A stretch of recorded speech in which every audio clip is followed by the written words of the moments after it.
Sometimes in our lives, we all have pain. We all have sorrow. But if we are wise, we know that there's always tomorrow.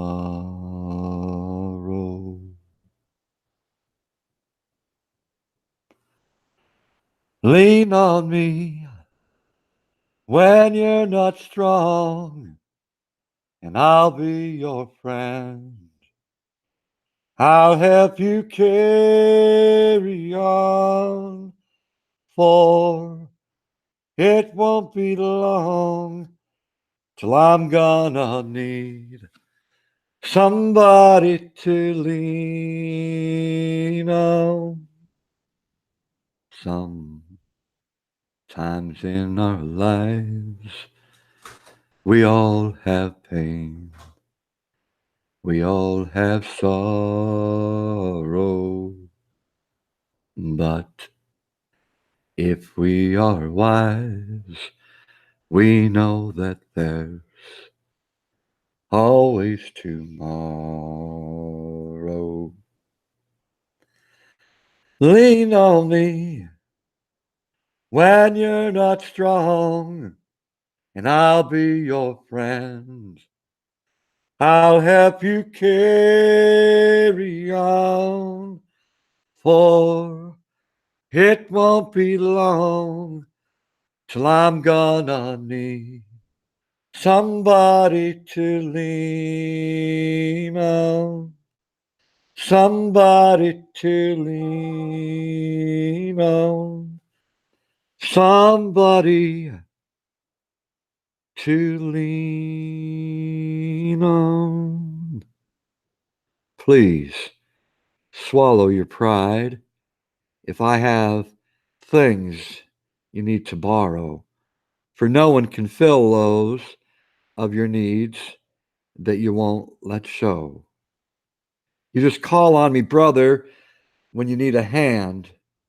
We all need somebody to lean on. I just might have a problem that you'll understand. We all need somebody to lean on. And those words are so true. Leaning on somebody when you're down, man. You know what I'm talking about? It's reaching out that hand and pulling that person up, brushing them off and say, you're going to be okay because I'm willing to be your friend and you can lean on my shoulder and together we'll make it through this. Whatever you're going through. That's why I always say be kind to one another because kindness is going to bring friendships. It's the only way you're going to get true friendships is being kind to one another. Be kind and always pass the peace forward. Some people don't get that. They don't understand it. They'd rather bash and bully and hate on other people, rather be prejudiced. It's no way to gain friends. But if you flip that over and you simply be kind to one another, you're going to notice a difference in your own life and the people that surround you. That's a message that you all need to take out there and spread in the world. Be kind. It's not a difficult thing to do. You're going to find that if you're the new person here tonight, this is your first time here, you're going to find out how people are in this community that comes to these live streams because they lift people up. They're the ones that put up the prayer emojis. They're the ones that throw love and light. They're the ones that throw positive vibes to everyone. So that one person that's down that walks into this room, they say, man, I need some prayers right now. Guaranteed, you're going to see people throw up the emojis. I'm praying for you, man. Positive vibes go your way. We care about you. We're going to love on you. We're going to lift you up to the best that we can. And it can be overwhelming for that one person when they're looking at that chat and they're seeing all those prayer emojis, all the people, hugs and love and hearts, peace signs. It is overwhelming. It's this place that can make a difference in your life. I've seen it happen so many times, more than 100 inspirational live streams. I've seen a lot of people lifted up. This place may not be the answer for you, and I get it if it ain't. I suppose you could just keep moving on with your life. But for those that need a place like this where they can come, those without hope can maybe find just a little bit of hope. Those that feel like they have no one in their life, they could come here and possibly feel that, you know what?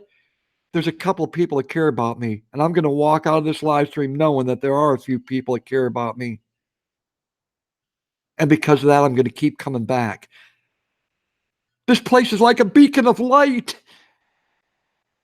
for some. Do you get it? For some, it's a beacon of light. You could be any place in the world that you want to be tonight, any place. But for you that are here right now, you choose to be here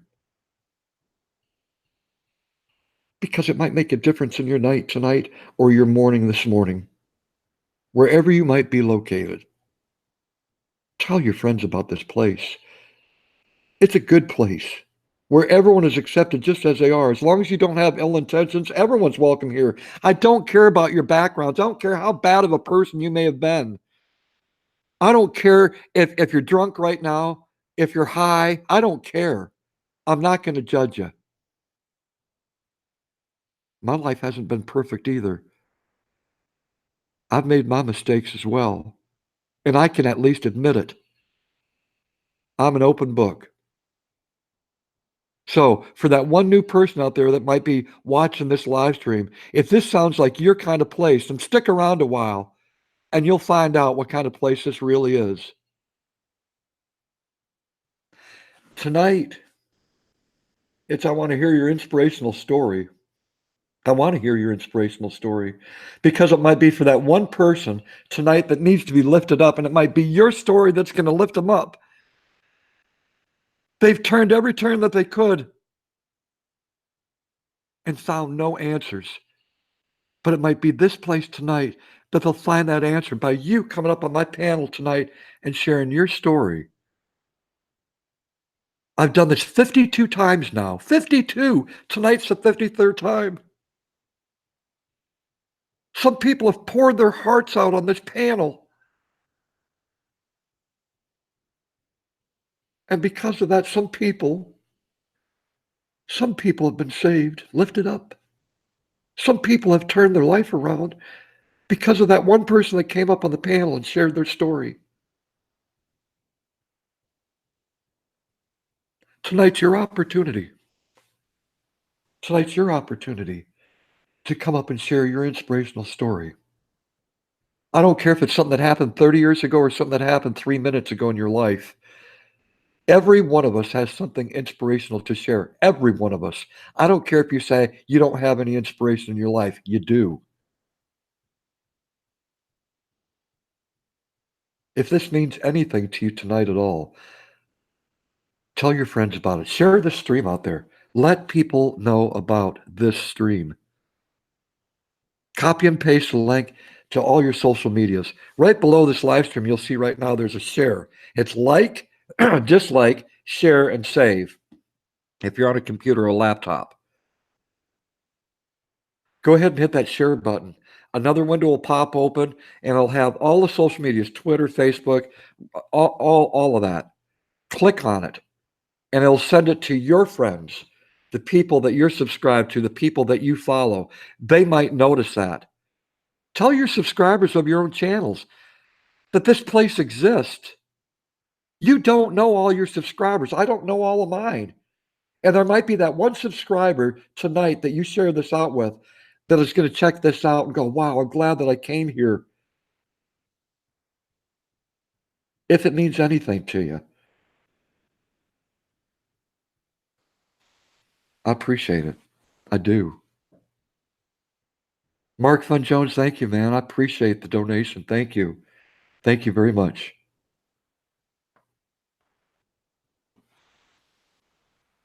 This is my journey. My journey is to help people out, to lift people up. That's my journey. It's a humble one. It is. It's a humble journey. No one else wants to do this. No one else wants to do this. I'm the only one in this community that I know that does what I do.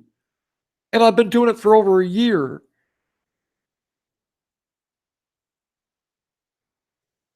If some of you only realized how many people have actually been helped out. Some of you don't know. And it's your friends. Some of you are in this chat right now that have been lifted up, somehow have been affected positively by these live streams. You are recipients of the kindness that people share here.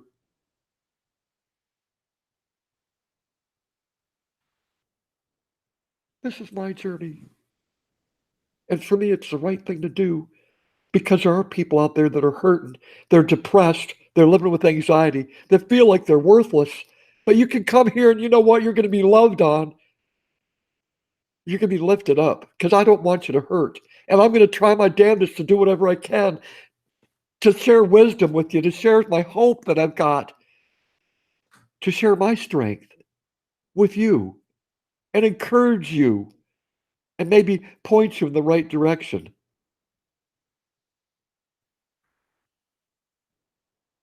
If it means anything to any of you out there, please let your subscribers know about this place.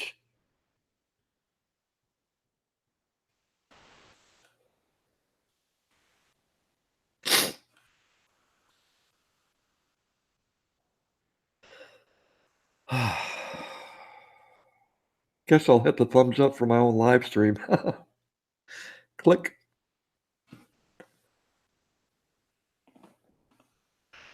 You know, I'm almost 55 years old. I don't know how much time I got left. And I hope that maybe someday someone's going to carry the baton because I'm going to pass it forward because I ain't going to be around forever.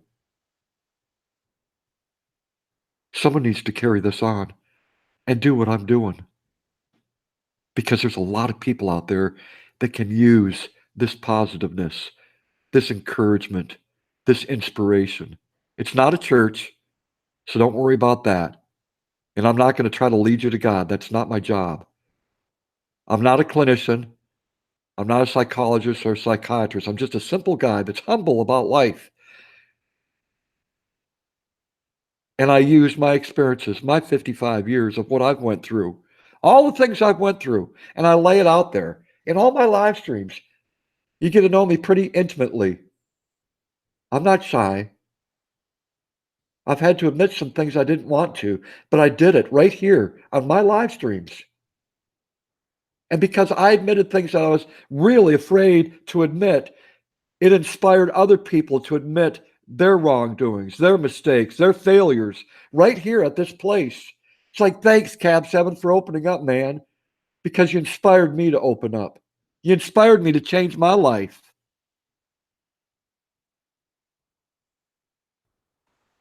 Premier Hill, thank you, my friend. I appreciate that. Thank you.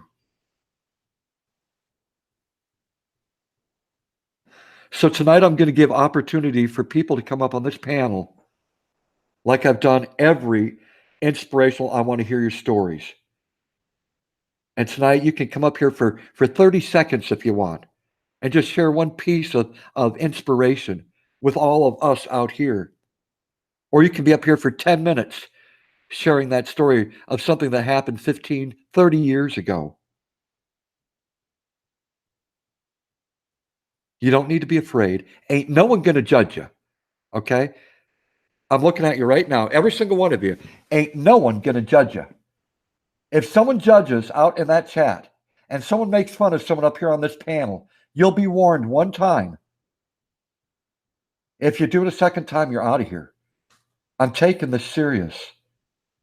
For the people that come up here, it takes courage to share their story.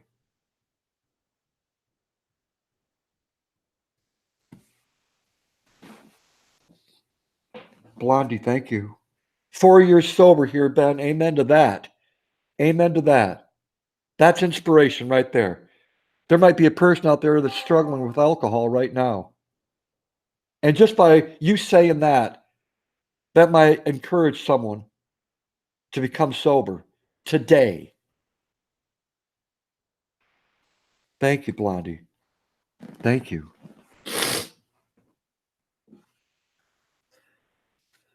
Bradley Whitworth, I haven't even looked at the chat. I'm sorry.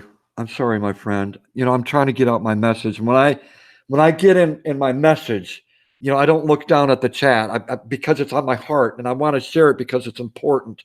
You know what I'm saying? So I'm sorry. Gary Scandal, how you doing? Hello, my friend. This is a special place. I just hope others look inside themselves and quit spreading hate. Exactly. Exactly. Exactly. And you know what? This place is to counterbalance that. It's to counterbalance the hate. I'm quite the opposite. I'm going to spread peace and kindness.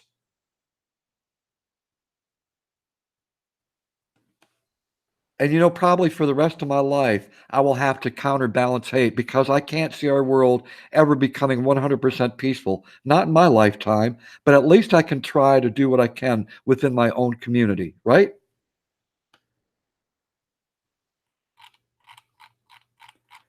I want to welcome everyone here. Thank you all so much for being here.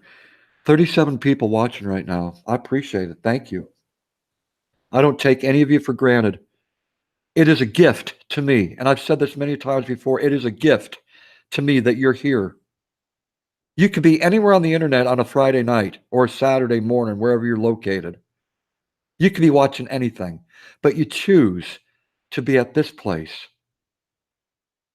Thank you very much. Michael Dune, my friend from Ireland, welcome. Just a girl, big hugs to you. Oh, so good to see you. Bradley Whitworth, good evening. I'm on a job taking a tree off the road. There's a lot of damaging winds and storms. Oh, yeah, here up on the East Coast. That's exactly right. Blondie said, hi, Cab. Had a rough week. You are just the light I need in my day. Amen to that. And hopefully I can provide some light, or some of the people here can provide some light. I hope that you get lifted up while you're here, my friend. Diary of the Mind, how are you doing? My family guard, welcome. AJ, how are you doing, young man? J. Marie, always good to see you here. We got Neto Galvez, welcome.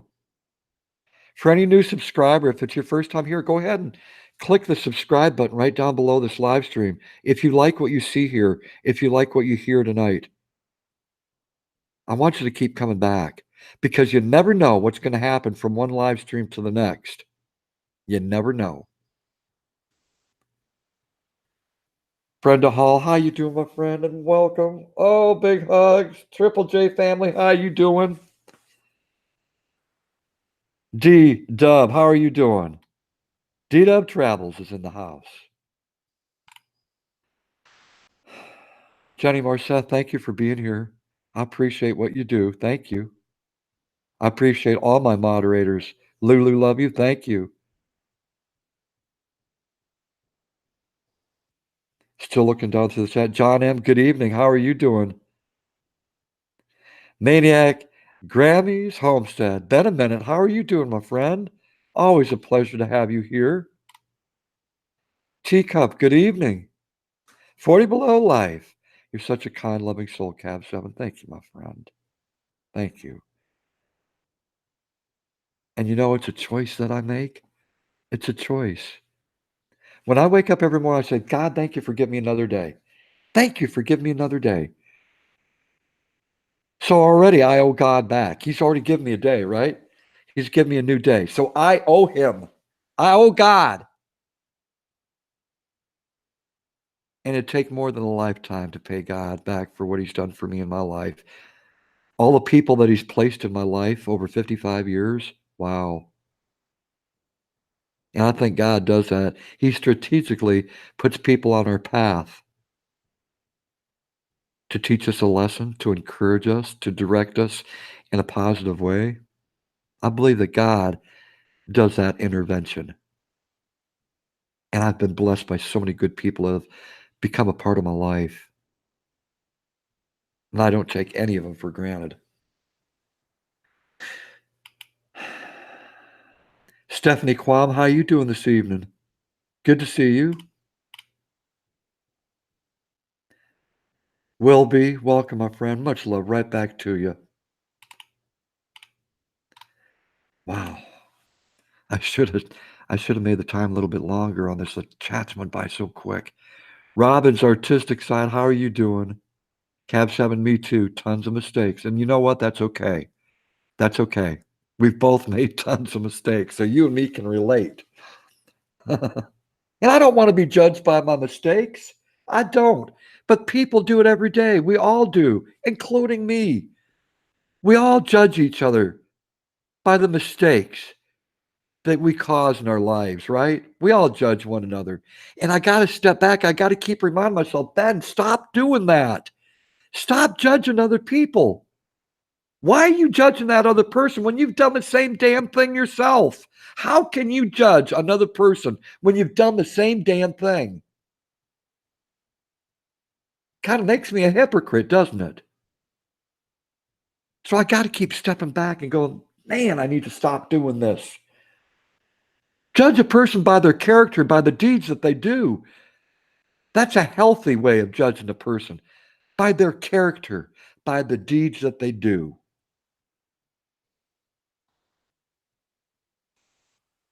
If you see someone doing wrong, try to encourage them to do right.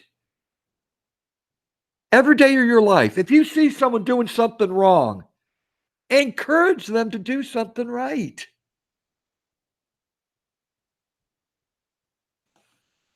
Tony Rafter, Gornor, how you doing?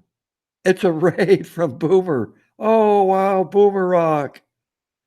Oh, thank you all so much for the raid. I appreciate that. Thank you. Wow. HSFL Paranormal, how you doing, my friend? Good to have you all come over. Thank you so much.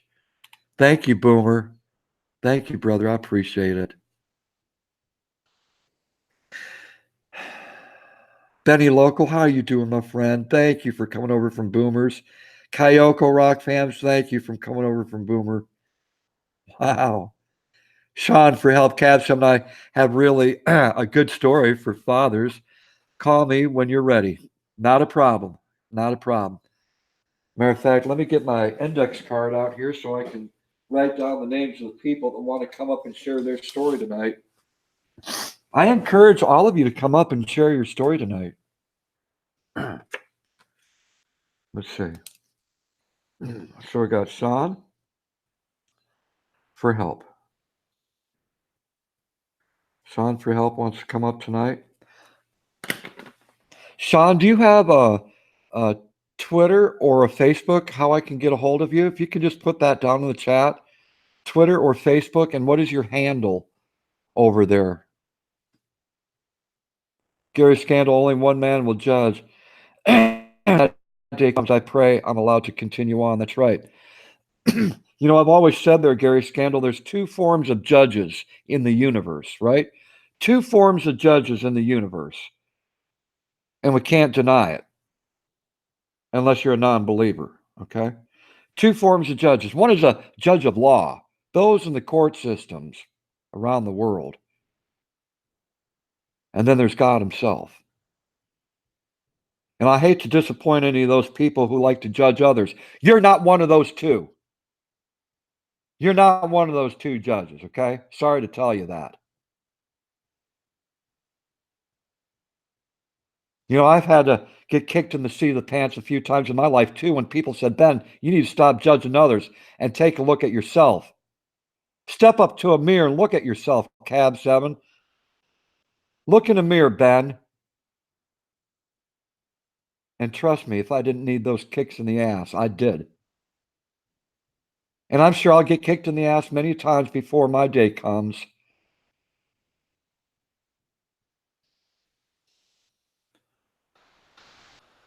Don, spirit worker, paranormal, how you doing? Welcome.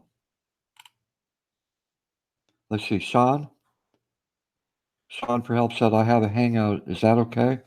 I don't have a personal hangout with you. If I sent the link to the hangout, then everyone would get that same link. So yeah, I'd like to do the one-on-one. So if you want to let me know what your Twitter is or your Facebook, then I can send you the link there, okay, my friend? Iron Dog 63, there's one of my brothers right there. There is no atheist in foxholes, trust me. We are all believers then. Mm, well put, Keith. Well put, my friend. Miss Artsy Fartsy, how you doing? So good to see you.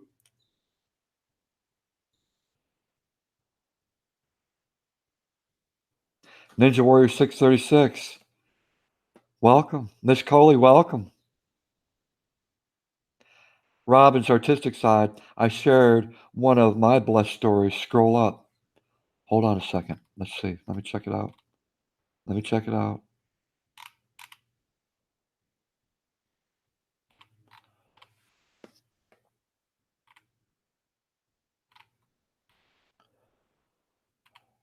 Wow. Yeah, it doesn't, I can't, it won't go up that far. It ends. Drone tread on me. Passion for hunting and fishing. Yep. But I still have my hunting, fishing, and drone flying to make me feel alive. There you go. Amen to that. Amen to that. We all got a passion of some sort, right? One of my passions is doing this art that you see behind me. I love to paint. I love to garden. My passions keeps my mind off of negative things. And it's a way of therapy for myself, right? Besides trying to lift people up. Heavy Metal Magnet just pulled up to the hospital. We're going to include baby and do this. Say a prayer for us, Ben. Your prayers are effective. Heavy Metal just pulled up to the hospital. We're going to induce baby and do this.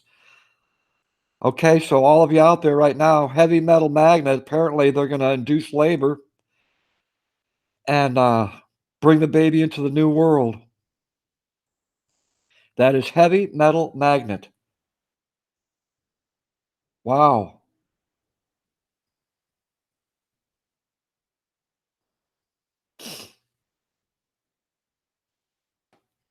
Maya Selena, I don't know why you would say something like that. I don't know why you would say something like that.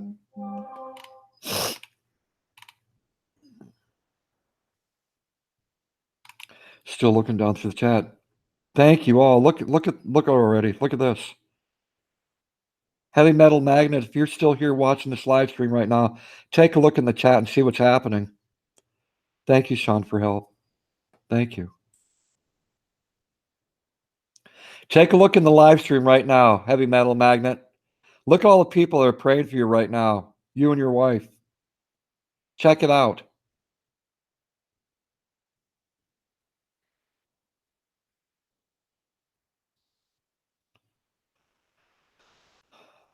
Pretty cool. Thank you all. Thank you so much. Thank you.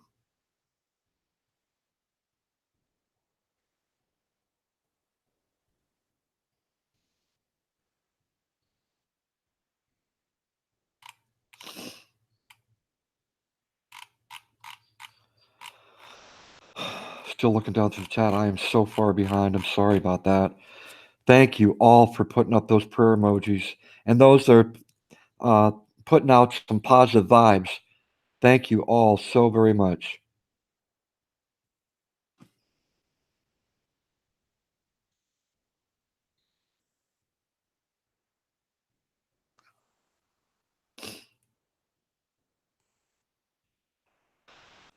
Hey, Jenny, you know what to do. Oh, well, you already got it. Y'all got it. You know, I don't like negativity coming to my live streams, period. You know, I'm a good guy and you know, I'm kind and I'm uplifting, right? And I could see people coming at me, haters coming at me if I'm doing, you know, hateful things, but I'm not. I'm doing quite the opposite. So when a hater comes in here, you know, they get a chance. They get a chance. And my awesome moderators are right on it, right? Lulu and Jenny Marcel, they're both right on it. Bam, giving you a chance. But if you continue, you're out of here, and that's exactly what I mean. We don't need hate. I see my friend out there, Farm Boy 46 with the sunflowers. Thank you, my friend. How are you doing? How are you and Rose doing? How are the kids? I hope all is well with you.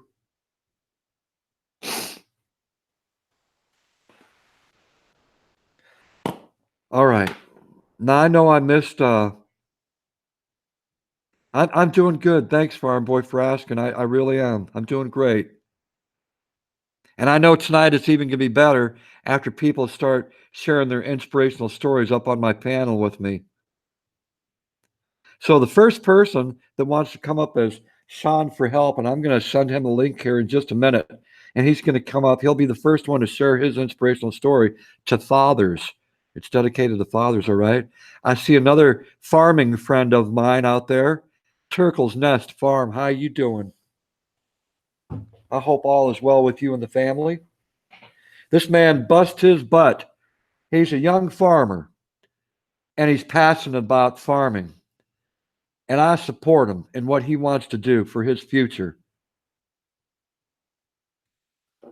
I applaud you, my friend. I applaud you. Please be sure to check out Turkle's Nest. Skater girl, how you doing? Hugs to you, girl. Much love to you, my friend, and a big hug to you. Hey, all in the chat. Love and prayers to all. Amen to that.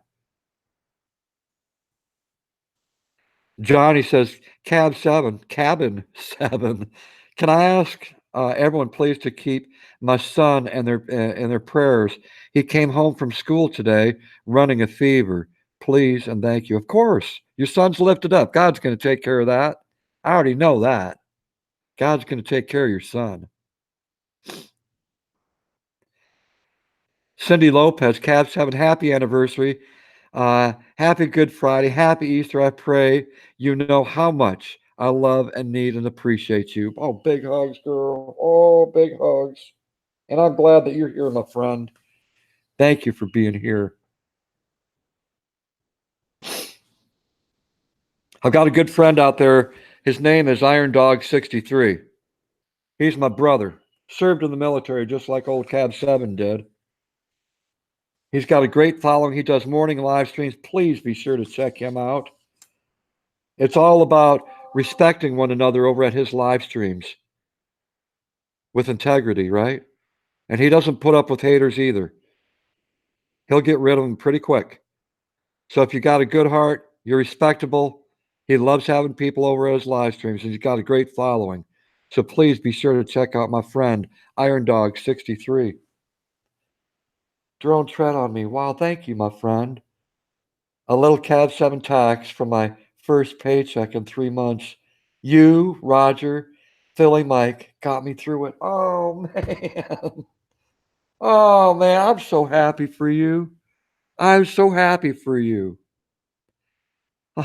I remember when you said you got the job, or no, you had an interview and then you got the job. And a lot of people were praying for you and throwing positive vibes your way. I am so happy for you. Wow. Good on you, my friend, and thank you so very much. Wow. Thank you. All right. I'm going to invite up my first friend. I just met him last Tuesday for the first time in my life. And he came up on Tuesday night and he sang his heart out along with 8 other people on my panel. And we had a blast. It was awesome. Dr. Wolfix, thank you. Appreciate you for what you're doing.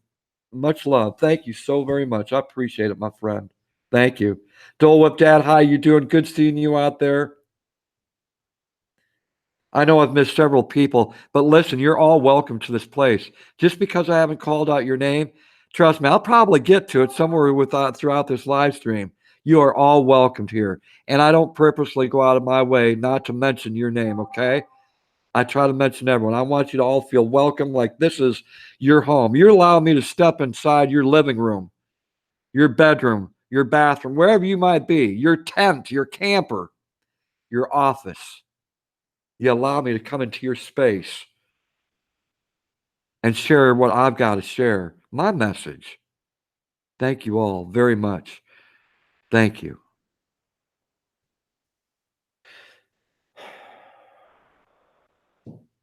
Farm Boy 46 said, I'm a big supporter of the farming community. Yeah, he is. Farm Boy 46, he sure is.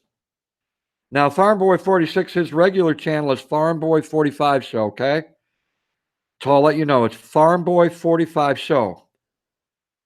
So I'm going to type that in the chat. Let's see.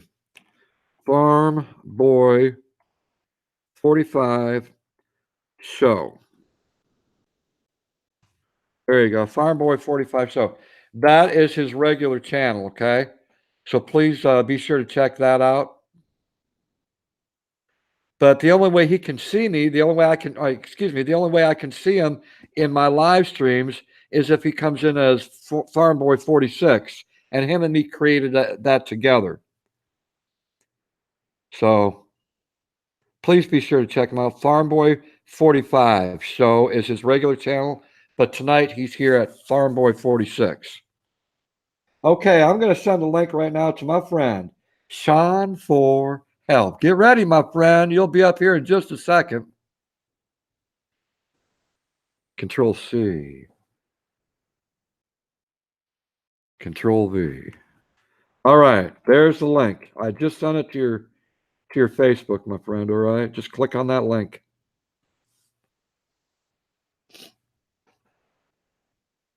Sty North, good to see you, my friend. How are you doing? Big old hugs to you and a thumbs up right back at you, my friend.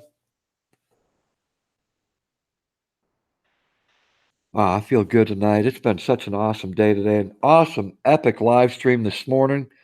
And then this one's going to be also an awesome live stream. Got to look at it positively. Lulu, love you, wants to come up next. Oh, all right. All right. It didn't come through. Okay, can you see me typing? I'm gonna type in. Hold on a second. Hold on a second. I know why it didn't go through. There you go. Now it went through. I forgot to hit send. That might help. Antimo Lane, how are you doing? Duty Ron sent me. Duty Ron is the bomb, man. I love Duty Ron. Thank you for coming over. I appreciate it. And I hope that you appreciate what happens tonight, because what you're going to see here tonight happens every single time I do a live stream. People caring about people. Okay, why am I not here? Hey, Blogs, how you doing, my friend? Good to see you. I see Sean. I see you out there. How you doing, Sean?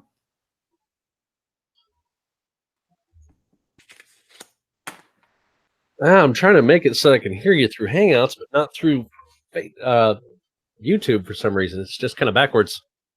Oh, wow. See, I can hear you perfect. Not sure what's going on here. Let me check something. Let's see here. Well, speakers. Oh, goodness gracious. I might have to do it like a delay and just come back through it somehow, some other way there. Okay. We'll get it figured out. There's no problem there. All right. Hippie Chick, okay. Duty Ron, happy birthday. Thanks for telling me about Cab 7. Is my friend Duty Ron in here? Is he in the chat right now? Because if I'm correct, I think today is his birthday. Duty Ron, if you're in the chat, let me know. Can you type something out there? Sean, one thing you'll find out about me, birthdays are very important to me, and anniversaries are important, and I like to celebrate them. Can you hear me? Nope, he can't hear me. He's having problems hearing me. Yeah, it's just very delayed. Oh, very delayed. Ooh. Okay. See, I'm looking for Duty Ron. I guess he's not out in the chat. Yeah, I see. I can hear you just fine. But it's delayed.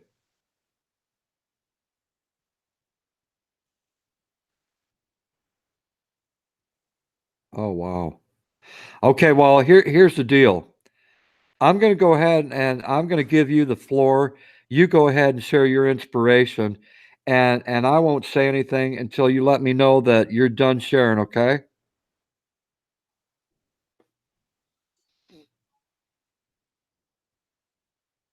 Okay, we can work with that. All right. All right, so here's how this story starts off, and it's this is about and it could extend it to even moms in some situations, depending upon how it is. Any parent that's, if you've ever had a difficult time with a divorce or some kind of separation and children are involved. So here's how this works. My previous wife, who I love to say that gave me one of the greatest gifts in the world, and that is my magnum opus, which is my son. That is my greatest creation. And so we were trying for 3 years after she got off of Depo-Provera to try and have a child of our own. And we finally, it's the truth of the matter is that when you finally just start, you stop giving up trying and you just live. And then it just happened out of nowhere. All of a sudden, everything just happened the right way. And there she was, coming at me with a pregnancy test and falling all over each other, in happiness and tears. And so we went through the whole thing, and her pregnancy was probably so picture perfect. You could write a textbook on it. She had it to where the doctor even guessed the exact day. And sure enough, on February 26th, he was born at about 5 something in the morning. I don't remember the exact minute, but it was like 5:04, 5:05, somewhere in there. And I had the rather genuine experience. It's very rare for fathers to have. Trying not to break up too much here because it always gets me. But I had this to where the doctor, the OBGYN, was exceptionally wonderful in this. She knew that this was a big deal to me because this was my firstborn. And she, at the last minute, as my ex-wife was about ready to push my son out, she stepped aside and said, "Here, you do this." And so I got to catch my son, which you have no idea what that's like. I mean, cutting the cord is, kind of like the dad's thing, etc. But no, I was the first one to put hands to hold my son and to catch him before, the rest of the world got to see him. And so, yeah, it was extremely touching for that moment. So yeah, this is how important this is to where if there's anybody who doesn't understand how, there are some people who don't care about their kids, and, I pray for them daily. I do, because they don't know what gift they have. So for me, you can see how touching this is going to be and how difficult this was. Well, things went on. About 3 years later, we got into a situation where my ex-wife left me. And it's always a hard thing to hear when people they're trying to ask, well, why'd she leave you and things like that? Because there's always two sides to a story. Well, I wasn't the greatest man at the time. I can admit that. I wasn't the greatest husband. But she ended up leaving me for another man and his wife. So everybody kind of raises their eyebrows up going, well, that was rather interesting. And yeah, you can imagine what it was like for me. Well, in the process of the court in dealing with divorce, I really didn't know what I was doing. And this is typical for most men.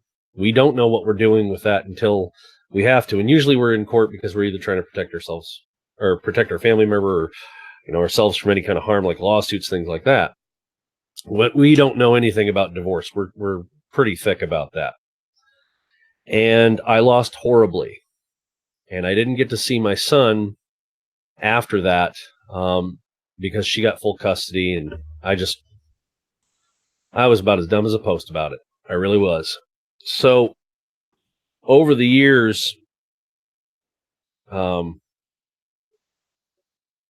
I got to hear from him occasionally. And the big one was when he was 9. I wasn't living there where my parents were at the time, but he ended up coming to visit them. And I'm like, oh my God, I wish I was there. And I just wasn't able to make it away from it. And from everything I was dealing with. And he was talking about the pinball machines that I had that were there that I was rebuilding. And, because I left them there at my folks, I just didn't have the time for them and whatnot. And we had a good conversation for what it was. And then I didn't hear from him again until a couple years later. And finally it came down to where we just didn't hear from him at all. And we were worried. We didn't know where they were at. And she kept running. All the presents and everything that I gave him went through my folks to get to him, because that way that at least, she wouldn't throw them away or whatever is what I was thinking, because she really didn't like me. And, I guess there were some reasons that she could have been right, but at the same time, there were a lot of reasons that I treated her like a queen at times. And other times I was a real jerk. So here's where the rubber hits the road is that I didn't have a lot of time to be a dad to him. And I always worried about him. And if you love your kids as much as, you'd always hope to, you always want to be not who you think you want to be, but you want to be the best of what they see in you, the things that are there. And I kept hoping and praying that he was okay. And I was always worried. I just had no idea where they were at. So finally, I had moved up here to Canada, where I'm at now. I'm dual citizen. I served in the U.S. Army. So I got a call from my mom and dad, and they told me about 4 years ago that my son was looking for me. And he was 16. And the only way that he could make a phone call to me was that he had to go over to a friend's house and make the call from there. So we set up the time to make everything kind of work out as best we could. My mom and dad did most of the efforts to try and get that, because I didn't have a phone number he could call because it was long distance up here. You can imagine what international rates are like then. They're still not that good. He and I got to talking, and I found out more about what was going on. And I found out that his mother had abandoned him to his grandparents, her mom and dad, when he was 13. And he was living in a travel trailer next to theirs. His grandparents had their own travel trailer, and he was living in one by himself next to theirs. And he'd been doing that since 13. And so I asked him, because I learned a lot of things along the way of being away from her and my beautiful Amber. I love my Amber so much. She's an amazing woman. She's done me so much good. She's crazier than a $3 bill. Really, it is. But God, I love her. I wouldn't trade her for the world. So I pretty much, I put it to him directly, and I treated him not like a child, because our job as parents is not really to raise children. We're here to raise adults to become self-sufficient, wise deciders, ones that make good choices, healthy choices. And so to give him that opportunity to see that I would treat him like a man rather than just a boy, because he's actually been doing things all on his own and he was pretty independent. I said, look, I'm going to give you a choice because I want you to be understanding of one serious, respectful thing I'm going to do for you. I want to know, do you want to move up here with me? Do you want to move up to your mom or my mom and dad, your grandparents up there? Or do you want to stay there and finish out your high school? Because I'm concerned that you're not in a great family environment. And he wasn't, because his aunt and uncle were there on the same property. It was their place, but they were living there in travel trailers. And his cousins were there. And I won't go into the details, because for some people, you probably be raging in the chat, understanding as to how bad this was. And I don't need that kind of thing. We need to love these people and put prayer to them, because that kind of hate doesn't need to happen. Sure. But it was bad. Let's just say that it was not a friendly environment for him. But he decided in his own strength and wisdom to stay there for his friends because he wanted to do something. Now, he did this all on his own. He graduated from high school all on his own. They just basically continued to, what I would like to say is chew on him, put him down, this, that, and the other. But he kept fighting through it. And he graduated high school. I got to watch his graduation from video, because with the way the family is down there, we'll just say it's not friendly for me to be around them. And so I decided to be the smart man and say, you know what, I'll step back. But I got to watch everything. It was wonderful. And his mom was there, which was kind of nice. One of the few things that she's done for him that I can say was positive. And then he decided to move up with my parents to get out of there immediately, just to get away from them. After he graduated high school, he moved up to my parents to sit up there for a while and kind of clear his head. And I said, whenever you want to come visit, that's great. You don't have to stay. I gave him all of his options to respect him as a man. Again, we have to look at our children as that these are going to become adults. But we were talking for 2 years on chat back and forth. And there were days, I can honestly say, you could almost see the panic of thank God I got through to you, because I was worried that my Wi-Fi connection wasn't going to work. And that was the way he was with me.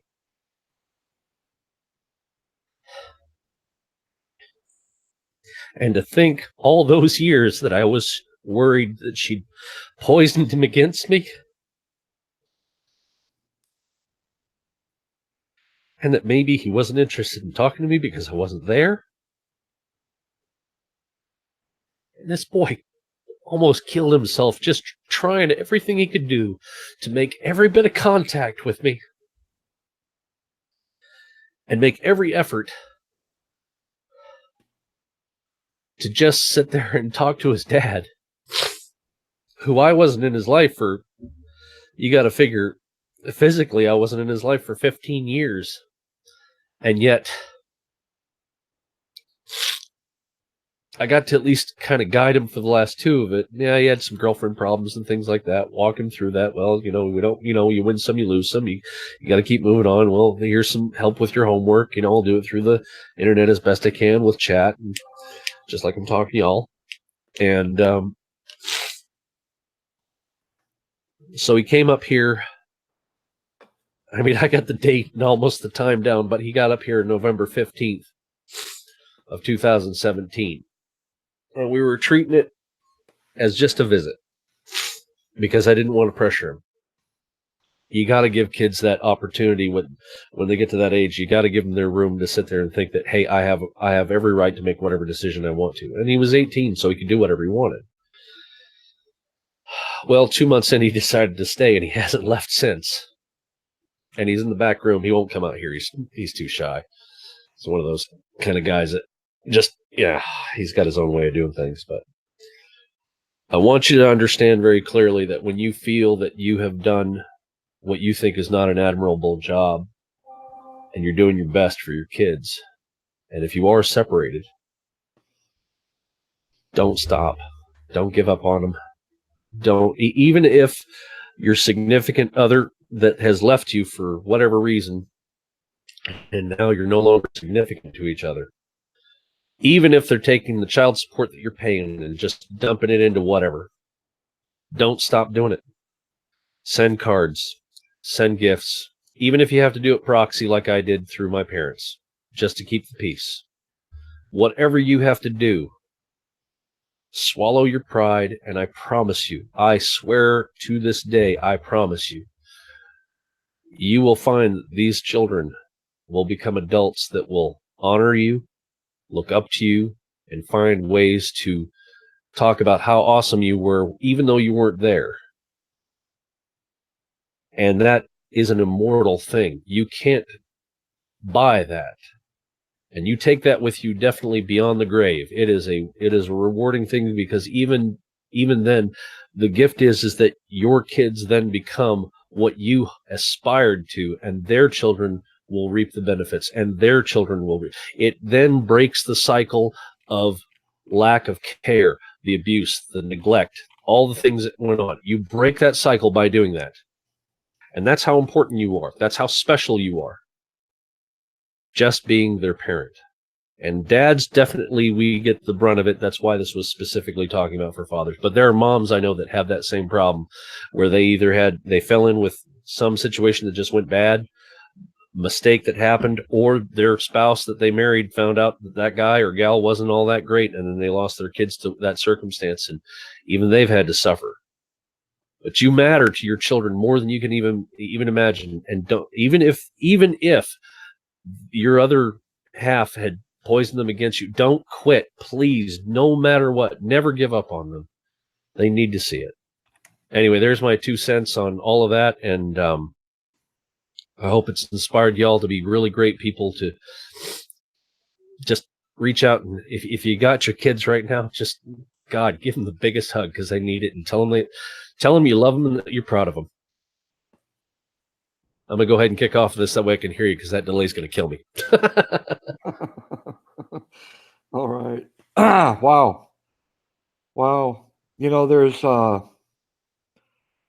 one thing I say during all my live streams toward the end, and that is, if you're blessed enough to have kids, tell them 100 times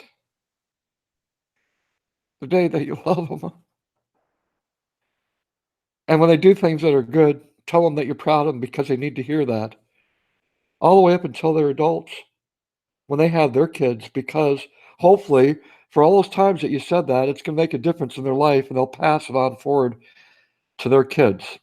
It is so important that I share that at every single live stream. And I also say that we're not going to be around forever. Parents, mom and dad, aren't going to be around forever. So live in the moment and take that opportunity to love one another and to tell each other, thank you for being a part of my life and what you do for me. Sean, man, you touched a lot of people out in the chat. I was watching the chat. A lot of people can relate to what you just shared. And I am so glad that you came up and shared that story, man, because there's more people out there than we can imagine that are going through the same thing that you had already went through. So thank you so very much for sharing that.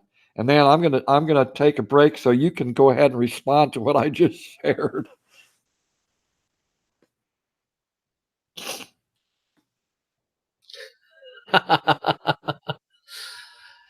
Yeah, I wasn't watching the chat at all. It's one of those things to where once I got going, it was I just didn't even look over the window. And but that's the thing, is that a lot of these situations, like people feel that they've had that loss, and I've pretty much been a stepfather 3 times now, if you want to think of it that way. As one to my first stepdaughter from my ex-wife, and then there's the 2 that my beloved Amber has, and I've been stepdad to them. So I've had the opportunity to be a father, but not even to my own son. And there are times that I've tried to tell people also, is that sometimes you have to step in as a surrogate dad. And what you're doing through that is that you basically, there's a single woman who's got a child, and I've done this with a lot of girls, where I'll sit there with the mom and we'll just be talking, and they're listening to all the various, world experiences of things, like, well, I've got a guy problem or a girl problem, depending upon their proclivities. And I'm just like, well, have you made friends with them before you started this relationship? Oh, no, and we talk about things like that. And being father, or even a mom to some other child, is about just respecting them and validating them for who they are. And we forget how to do that. We forget how to do that even with each other. By what you've been doing, you validate people through conversation and give them the chance to just be who they are, especially when they feel lost. Well, our kids are the worst ones, especially that have to suffer through it, because, let's face it, high school is intolerant. They are the worst critics of each other, and almost as bad as themselves. And I don't know how many times I've had to sit there and tell, especially some of these young ladies that are around here, they finally got it out of their head, oh, I'm fat, I'm this, I'm that. Oh, Lord, you just make me want to you want me to put you over my knee, don't you? That kind of thing. And I'm joking about it, because, I'm not that kind of guy really, but it's one of those things of just trying to lift them up, give them a chance to see that they can be cared for. But it was very hard. I fell apart the minute that he talked to me for the first time, and I got to see him on the screen, and it was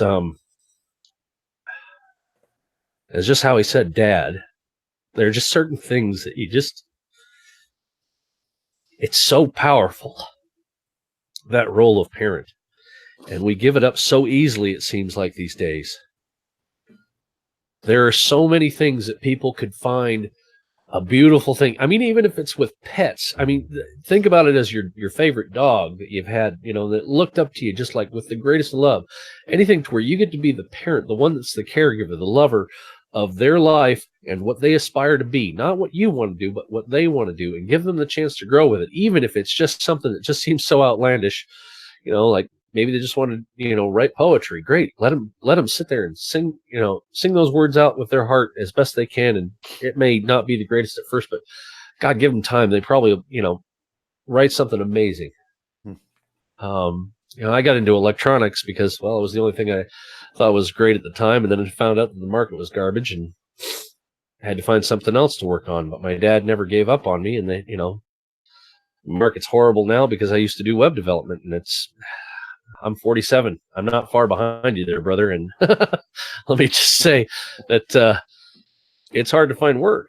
And I'm having to look at the idea of I got to possibly do something else. But, my parents are still not looking at me in any bad way. They're like, well, just keep doing the best you can. And that's all we can tell them at times. It's just don't quit. Don't give up. Motivational posters work. I mean, I took my son on images.google.com and said, hey, motivational, bam. And they fly up. Yep. And that's the big deal. We can't give up on each other, on our children specifically, but if this has done anything for a guy or a gal that's having just those moments where they just don't feel like they got enough, or even if you're the child of a parent that you found like you had to give them some distance because you didn't think that they were doing right.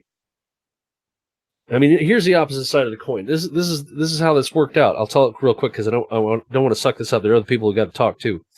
And that is that my father, unfortunately, his parents, it was the opposite side of the coin.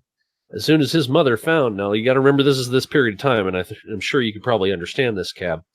And that is that at the period of time, she didn't like, my grandmother did not like her father because after her mom died, my great-grandmother, he remarried, and she had a problem with that. Because she was upset because he didn't pine for her mother. Well, he was left-handed and had red hair. Well, my father, when he was 4, because he also had red hair, they found out that he was left-handed, and she wanted nothing to do with him after that. And from there, yeah, I know, Cab. I totally understand. And from there, what happened is that they didn't care for him at all. In fact, on his 17th birthday, he got the worst wake up from his own father, because on that day, his dad told him, here's either $30 and a bus ticket out of town, or you can join the Navy. And he took the Navy. And he should never have gone back to his parents, but he tried all these years to see what he could do. But he found out that he was able to forgive his father because he realized that the problem wasn't there, but it was with his mother and her lack of acceptance of who he was. And because of that, he also was then able to break and reverse the cycle of what abuses he had. And he took it upon himself to be that martyr, I guess if you want to call it that, or sacrificial lamb, so that his kids never suffered that same abuse, regardless of what it was. And I learned so many great lessons from this man. And I did it for my own son, even through my own failings. I did it for him. We can be amazing. We just have to try. And even if they don't want us, even if they don't care, you still got to love them regardless, because they're your kids. And if your kid's out there and your parents just feel like they're failing you, you know what? Don't give up. Keep trying, because one of these days, even your kids are going to turn around and look up at you and go, you know what? You did the best you could. Anyway, there's the whole package, I guess, if you want to call it in a nutshell. And I'll go ahead and jump off of here so that way somebody else can jump into the stream and get on your panel. Thank you very much, Cab. God bless you. God bless you. But before you leave, there's one thing I want to share with you. There's one thing I want to share with you that's important. And it's something that you and me share together. I want to thank you for your service, brother. And I do that with all veterans. That's just the way it is and always will be. Thank you very much for sharing your story. And your daughter was out there in the chat speaking and filling us in a little bit. And it's a pleasure to have her out there as well. And thank you so much for sharing your story. And I did see how the people were affected by what you had to share. A lot of parents out there. And thank you for bringing us the knowledge and the wisdom that you did. Thank you very much.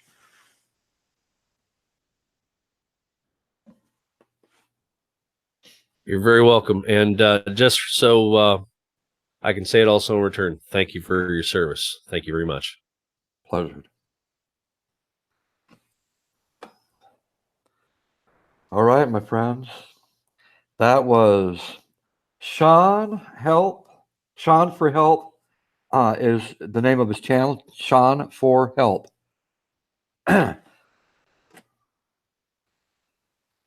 You just never know who's going to come up on the panel and share their inspirational story. And that's why I encourage people to come to these live streams. It could change your moment or it could change your life. I want to bring up my next friend. She's like my sister, and she has a story to share. And all of you know her as Lou. Lou, love you. So I'm going to go ahead and bring her up so she can share her story with all of you. Control C, Control V. There we go. All right, little sis, you got the link whenever you're ready to come up. Thank you all so much for being here tonight. Please share this out there, this live stream, that people can come over and hear these stories. Um, and leave me a thumbs up if you could. If you enjoy what you see here, you believe in my journey and what I do on my channel, I'd appreciate those thumbs up. Thank you so very much. And for the people that left donations, thank you. I appreciate it. It goes right back out into the community.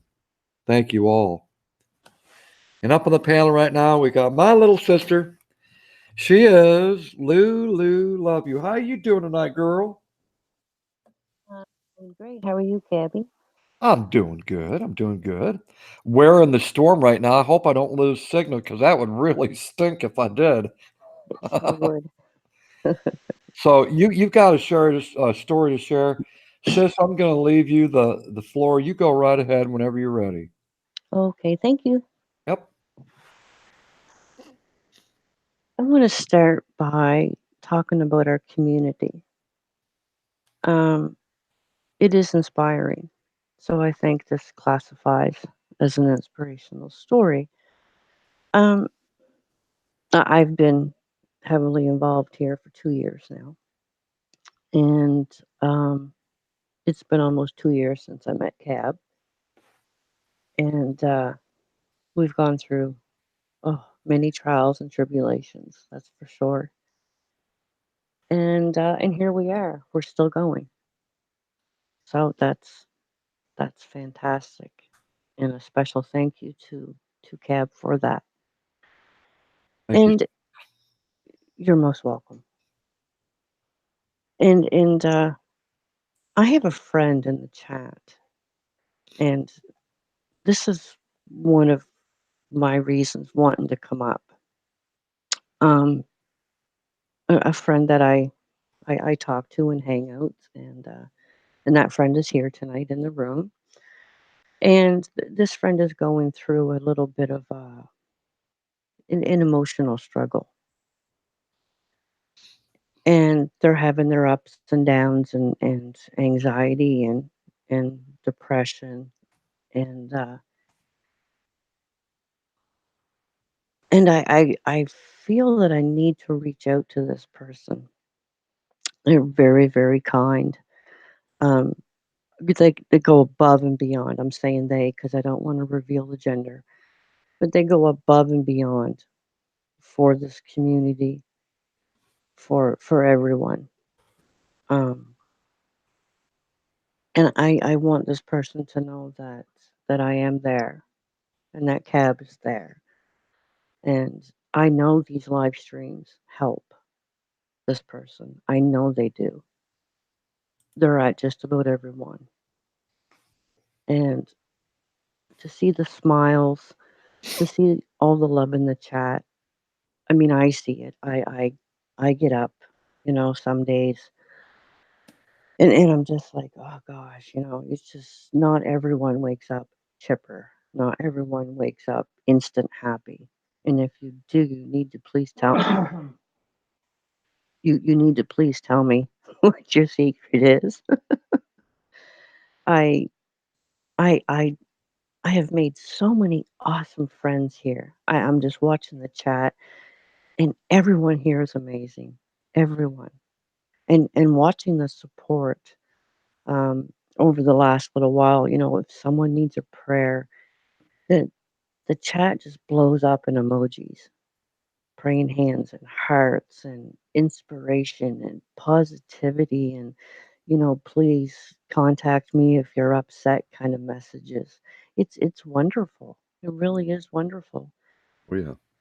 And I just, blows me away sometimes because there is such a lot of negativity and I'm not going to call it hate. I'm going to call it people that are lost. Because when people hate equals fear, that's a fact. When people hate on others, they don't hate them. They are full of fear. They are full of fear because they see something in this other person that they don't have. So let's knock them down so they're not as happy. Bring them down to my level. And I really try to look at YouTube this way. Like I said, it's been 2 years, so I've had to grow. When I first came here, I was terrified, and then I took everything personal, and I got so upset. And then I met Cab and some other friends, and I'm like, well, wait a minute, like when I close this computer, is this person going to have any effect on my life? Absolutely not. Absolutely not. You know, and I don't know. It's just overwhelming to me to see the love in this community. I love this community. And people say, well, thank you for modding, Lulu. You know what? Any one of you in this chat would do the same thing, and I know it. Every one of you would. Absolutely. No questions asked. And I come here for everyone here. I love everyone here. Um, even the people that come in and, leave the bad messages, that's okay. It's okay that you feel that way for the moment. Just don't live in that moment. It's okay for us to be angry. It's okay to be sad or even jealous. Everyone judge. We all judge. It's what we do with that judgment that counts, right? I judge. It's automatic. It's also called having an opinion, right? I prefer to call it I have an opinion of someone. Well, first of all, why?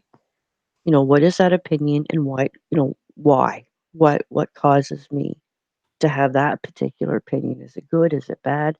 And if it's a negative opinion, it's something about myself. It's not about them, you know.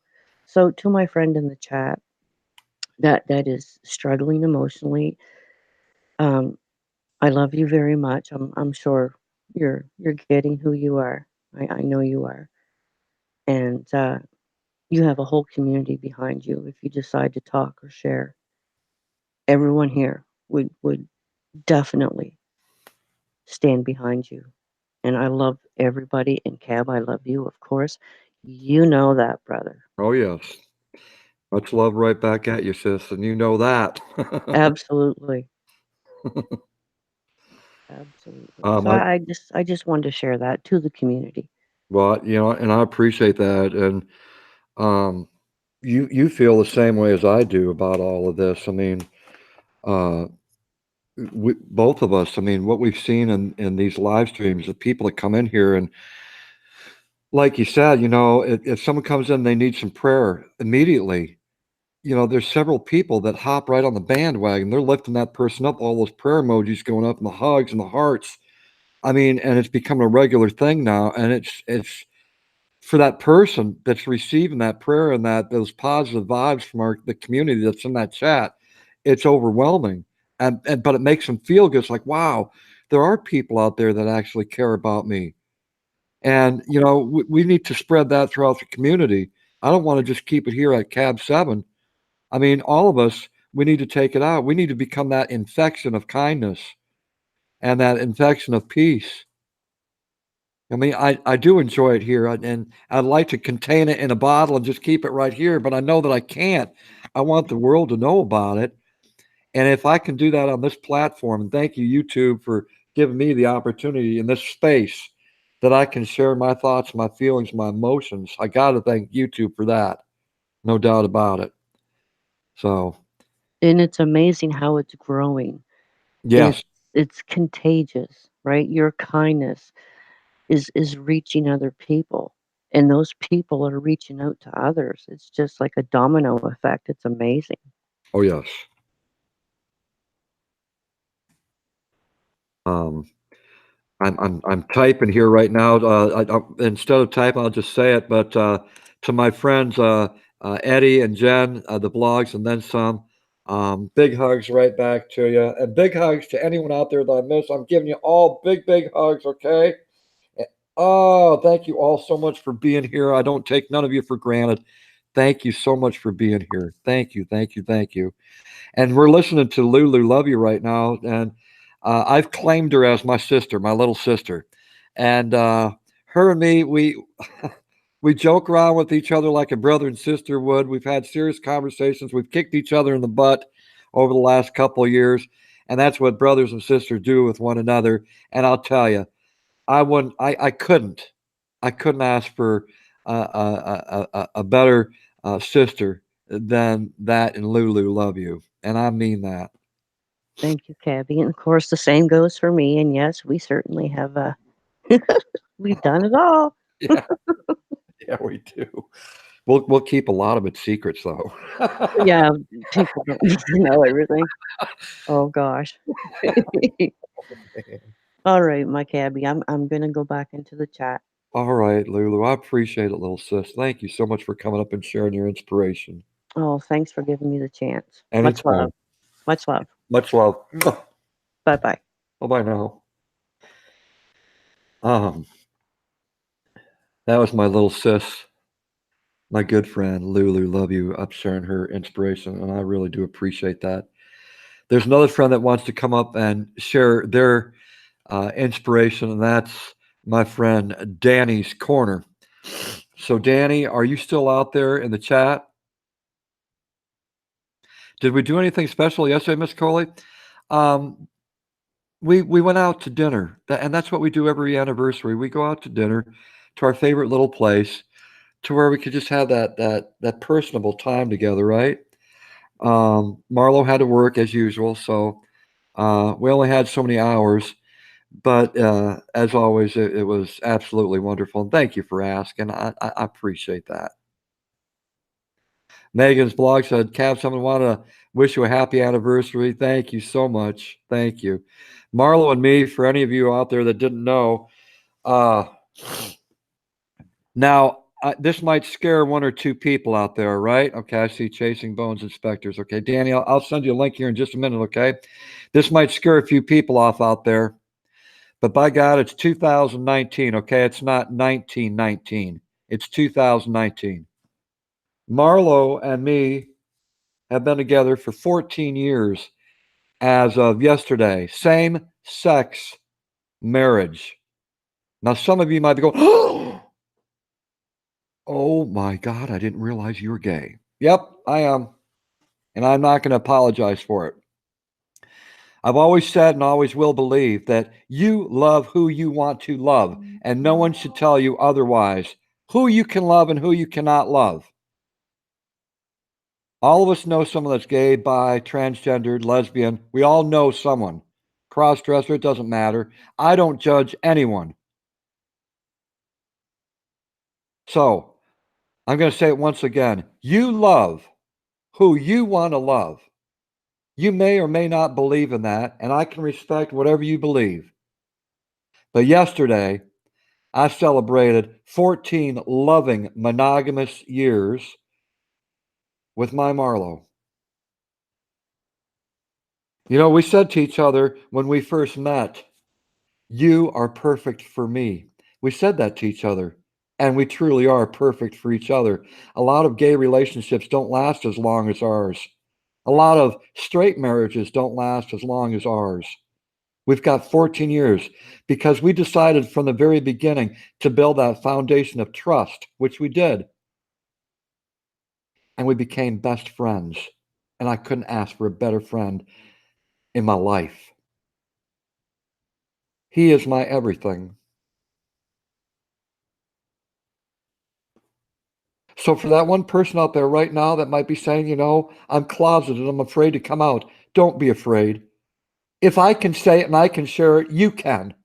Who cares what anyone says? Don't worry about the haters. Don't worry about the bulliers and the bashers and the people that are prejudiced. You be proud of who you're in love with.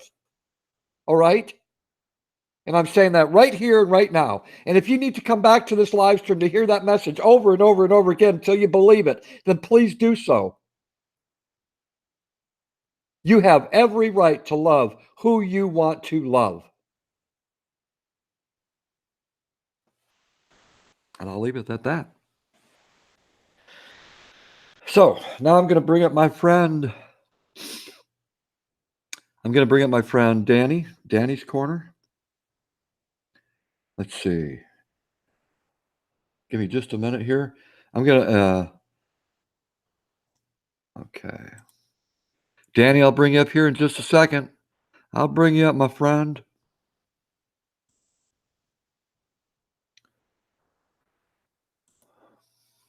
Give me just a minute here. Thank you all for being so patient with me.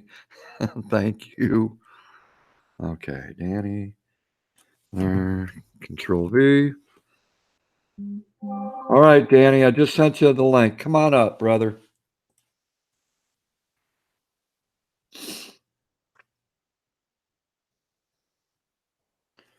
Wow, what an awesome night tonight. What an awesome night. And I hope that new person that's here for the first time tonight, I hope that you keep coming back and that you tell your friends about this place. This is a place that we can love on one another. We can lift one another up. It's a place where you simply see kindness in other people. We respect each other's spaces. We can come to the table and accept each other's differences.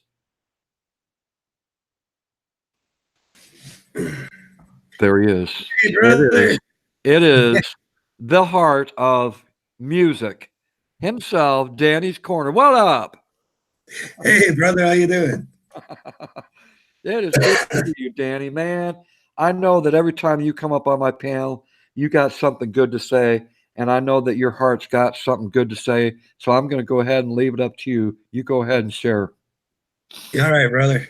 Before I start what I'm gonna say, I just want you to understand something, brother. You never have to explain your love for Marlo. Okay, That's right. everybody sees it. Everybody knows it. You don't have to defend it. Just enjoy it. That's right. All right. Never fear that you have to say to anyone you can like it or not. You know what? Who gives a crap? You know, you just say, I love Marlo, and we've been together for a long time. Oh, yeah. You know, and that's it. You know, that's it, man. Anyway. I appreciate that, Danny. I do. I just want to talk to some people about giving up. It's not an option.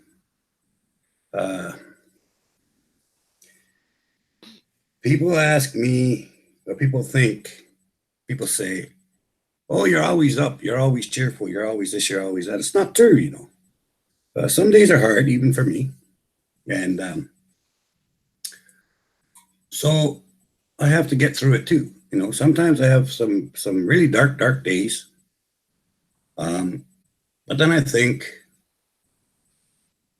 of the goodness that surrounds me, the goodness in my life.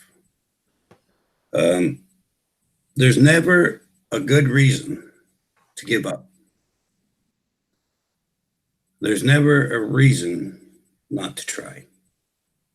If you give up, then all the people that love you, see, the way I had to look at it a couple years ago, if I gave up, then it's over for me. Fine and dandy. But all the people that I've ever touched, all the people who's ever loved me, all the people who were my friends, it never ends for them. It would be in their mind forever because I was selfish and I gave up. Now, I've had a rough go. I admit that. First, last couple of years, just a Reader's Digest version. You know, you can give up or you can decide, no, just one more hurdle. And that's what I do. First, they told me, oh, guess what? I said, what? They said, you're diabetic. Oh, well, when they told me that, I said, praise God, hallelujah. The doctor looked at me and goes, what? I says, it means I can still live. It means I can still fight for tomorrow. And I will take that on. You know, I'll take that on because that way I can understand other people who have this problem and maybe I can help them and help myself. And maybe they can help me. So I'll take that gladly. So the doctor said, well, you know, we've never actually heard anyone say hallelujah before. I said, well, I do. Well, then I got a brain injury and I got to end up with short-term memory loss. Well, I could get upset about that, or I could say, well, okay, that means every day I can make new friends. And then I ended up with epilepsy. And I ended up with dyslexia. I ended up that my kidneys and my liver are leaking, but they're slowly coming back around. I ended up with gangrene in both legs, and they had to cut out a bunch of muscles out of both my legs. And they put me in this chair. And I had to change my entire life around. And I admit, for a couple of days, it set me back, you know. But then someone said, oh, it's really terrible that you're in a chair. And I said, well, I guess that's one way of looking at it. But the way I look at it is, if it wasn't for this chair, I wouldn't have the freedom to do the things that I do.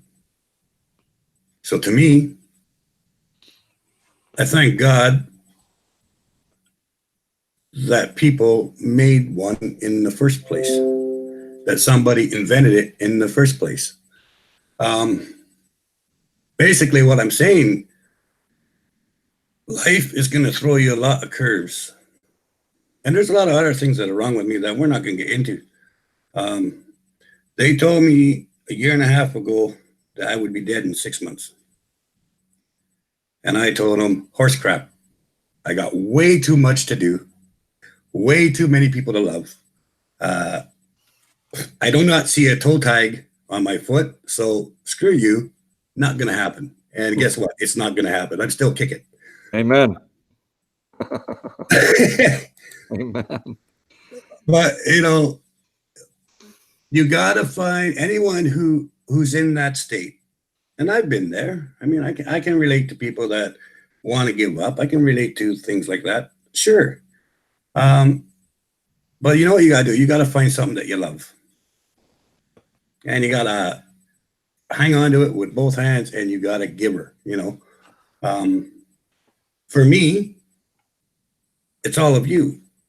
It's my YouTubians. It's people that, like my brother Ben, who when I wanted to quit singing said, oh, you can't give up, brother. You got to sing more because people need it. That's right. See, I used to have different things that I thought made me valuable. I had different things that made me think I contribute to this world.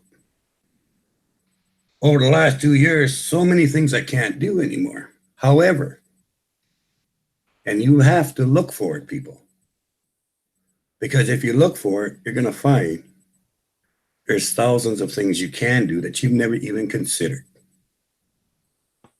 For me, going back and singing, for me, continuing with my ghost hunts, you know, some days that's the only thing that gets me out of bed, is the fact that I've got so many other places I want to investigate with my family, with my kids. I've got over 100 requests of you guys giving me requests for songs to do that I haven't done, so I got to do that. It's little things like that. These are the things that matter in life. What matters in life is when one of your YouTubians says, "You uplifted me today." Ben, you understand that. Yeah.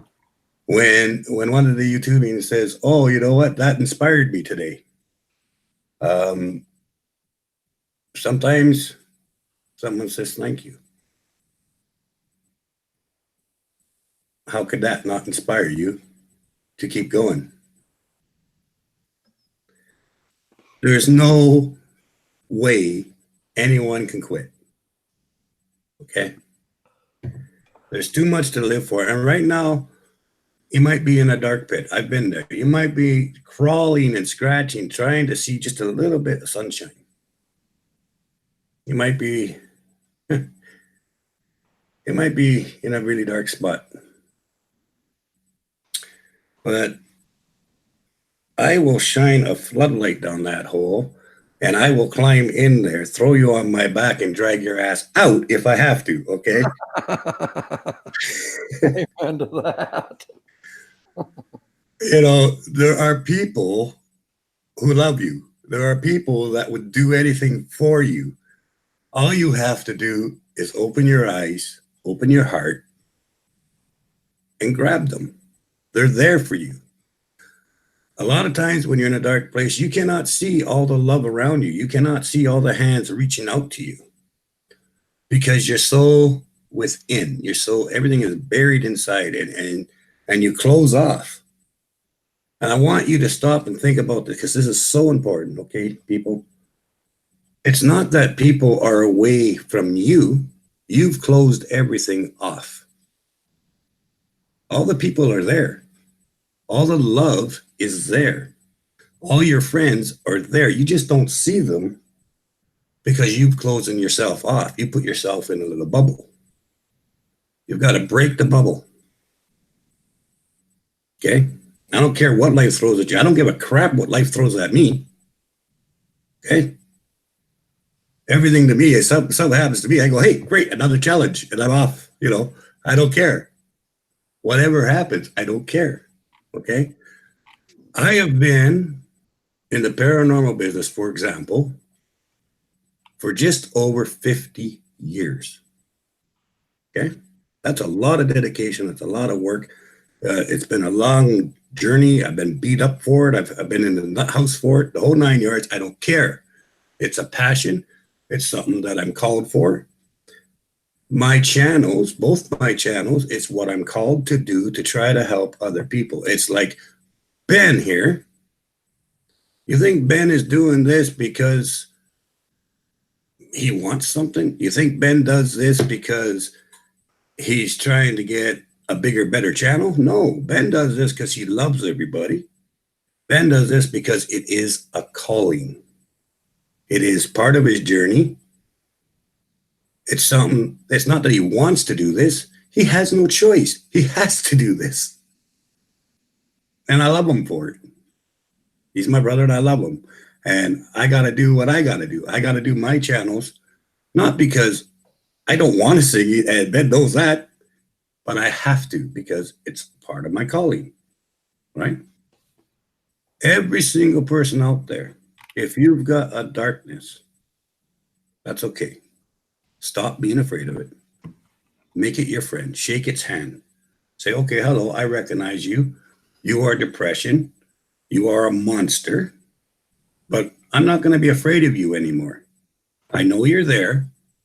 I understand you're there. So I've got to work around you somehow. And what you got to do is you got to look for a little candle somewhere, a little light. And you go towards and you fight for that light. And you try to get that light brighter and brighter. And you know what? Once you accept that there's things you can't change, and once you realize there's so many other things you can do, that monster, he disappears. Because you're no longer holding him there. You've given him away. You said, Yes, I have the depression. Okay, hi, how are you, Mr. Depression? Okay, I don't want you no more. And you've given him his ticket. All right. So now you want to start focusing on, what do I want to do? What is it that would inspire me? What can I do as a hobby, as an interest? Who can I socialize with? What group can I join to go out and socialize, to get away from myself, just to be around other people?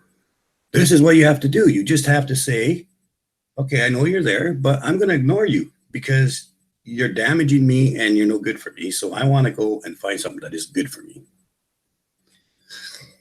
And that's what I want to tell you, people. It's just, it is what it is. Okay. Depression is not something to get easy to get over, but you can't get over it if you don't admit it's there. And you can't get over it if you don't shake its hand and say, okay, you're part of me right now, but you know what? I don't want any part of you. I've got a life to live. I've got a plan. I've got family members that need me, that count on me. I might want to have a family of my own. You need to think of these things, okay? And worst comes to worst, you always know you can come here and see Ben. You can always come to me. You can go to Lulu. There's so many of us that you can come to at any time that you need somebody. You're going to find somebody because we're always here. And we love each and every one of you. And all we want is the best for you. Right. And what's best for you might not be the best for us. We don't care. That's not the point. You believe what I believe? Fantastic. You don't? Fantastic. I don't care what you believe. I don't care what you believe.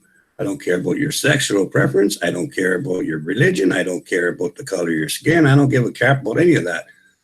What's important to me is you're a human being. I'm a human being.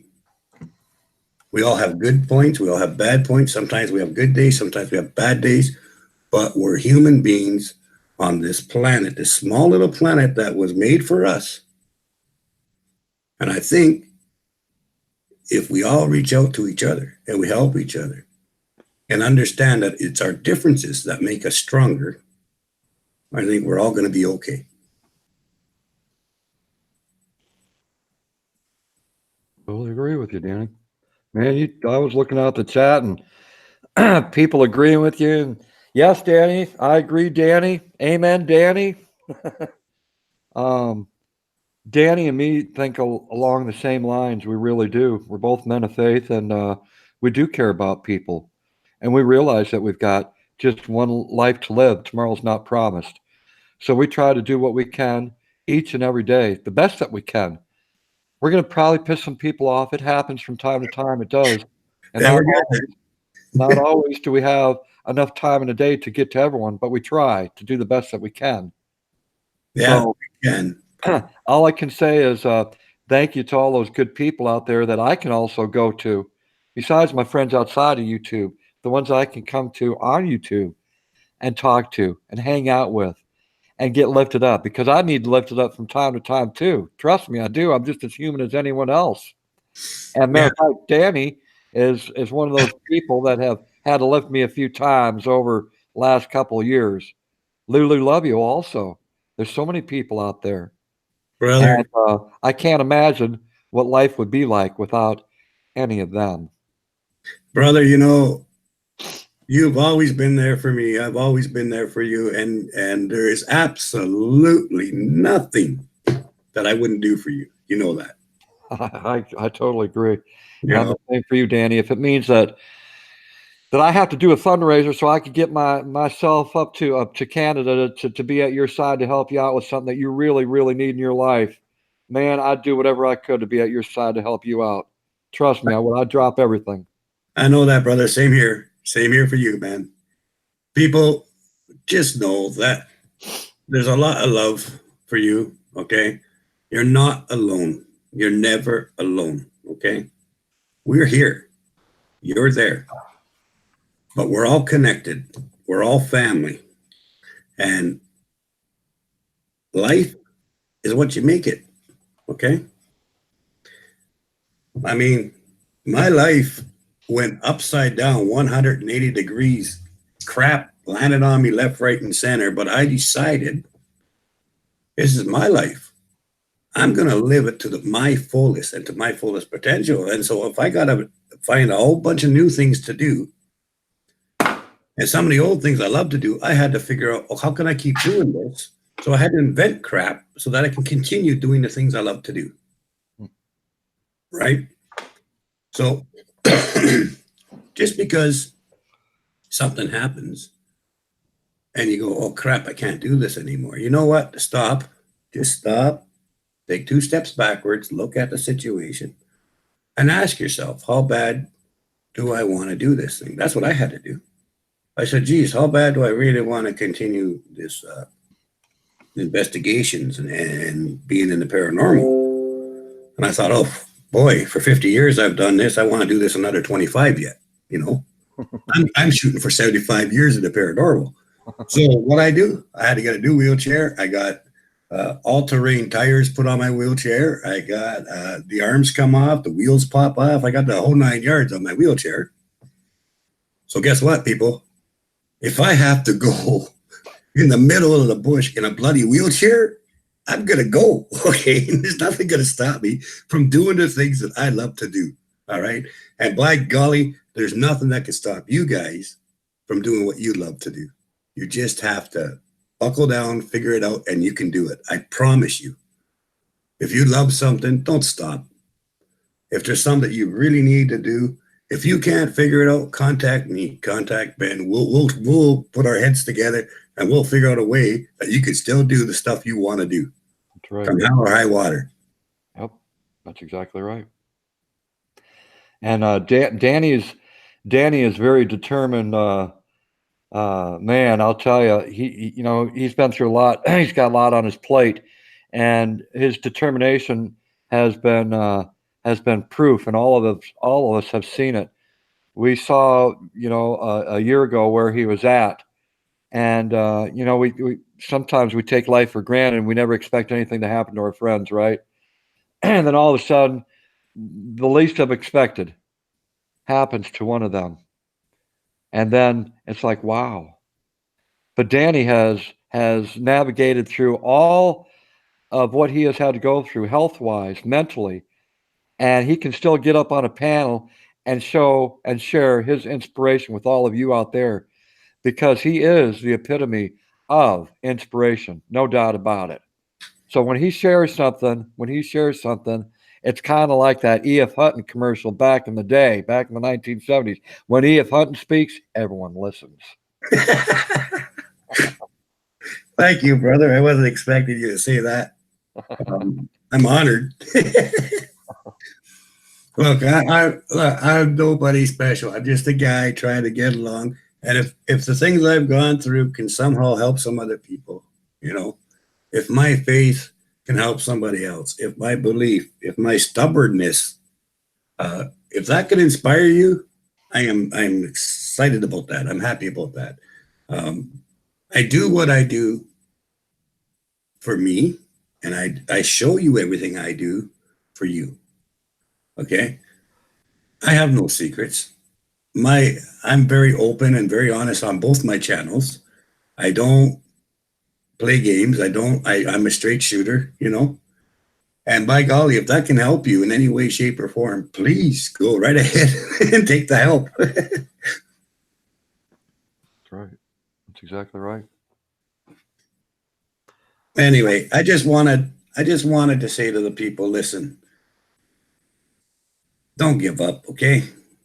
Don't ever, ever give up. I know sometimes we feel that way. I know sometimes we don't. And I got to tell you what happens for me, When I'm really, really down, I know Ben's right there. I know I can talk to Lulu. I know I can talk to Cardiac. I know I can talk to Mary. There's so many of you, okay? And some days, believe it or not, I go to my channel and I look at my cinemas and I read what you say to me. And you might think, well, I'm not very inspirational. You might think, oh, well, what good do I do? You might think, who cares what I say? I do. Every time you leave a message for me, every time you say something to me, I read every one of them. And every one of them, it hit me in the heart. So if you think for 1 second that you're not an inspiration, you're all wrong. Because each and every one of you inspire me every day to get out of that bed, to face the new day, and to get at her. So don't ever think you don't inspire people, because each and every one of you inspire me every dang day. Amen. Amen to that. Well, brother, I love you to death, but I'm going to jump off so someone else could get on. All right, and you know it's tradition. You can only leave this panel if you use your closing to your live streams.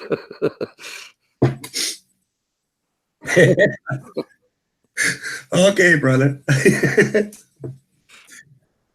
And remember now, take care of yourselves, take care of your family, watch your six, and have a great day. Bye. Take care, Danny. Wow, what a good friend, and he truly is. There's one thing I'd like to explain to all of you out there, okay? Friendship. I've been on YouTube for almost 6 years, okay? And who would have ever guessed that 6 years ago, when I did that first video on a simple raised bed garden, that I would get friends out of it? Who would have ever guessed?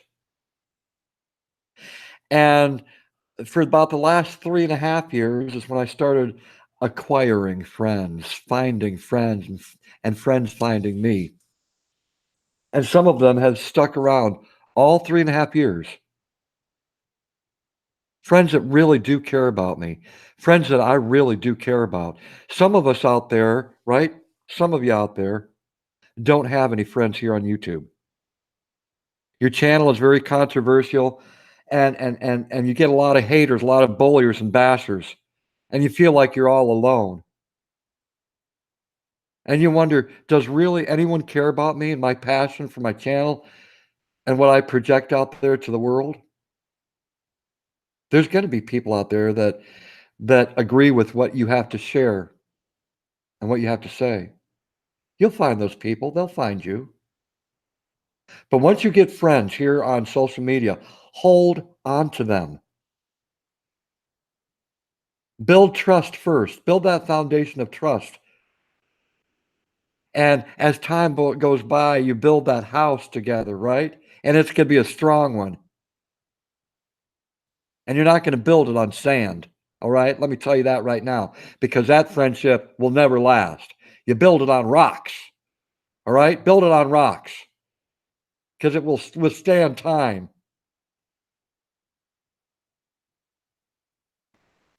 I'm happy to have the friends that I have here on YouTube. It's only a handful that are the ones that I love the most, that I trust the most, that have been through the thick and thin with me. But you will find friends. But remember, begin each friendship with that foundation of trust and honesty.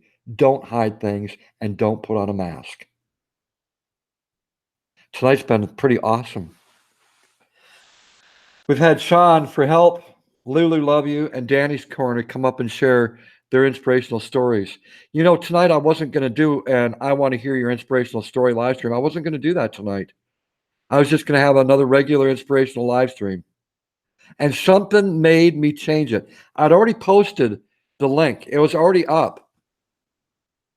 But something came to my mind, said, no, Ben, you need to do, and I want to hear your inspirational live stream tonight. And I am so glad that I did. I am so glad. Thank you, God, for changing my mind. Thank you, God, for changing my mind, because these stories that were said tonight needed to be shared. And tonight would have been probably the only night that would have been perfect to share them. And for the people that are here, there might be that one or two people out there right now that said, thank God you had this live stream tonight, Ben, because I needed it. This is a continuing series. This is episode number 53. I've done 53. I want to hear your inspirational stories. Can you imagine all the people that have been on my panels in 53 episodes? Well over 100 of varying stories of people's lives. Many that have touched some of you that are in this chat right now. I will continue to do this because people need to be lifted up.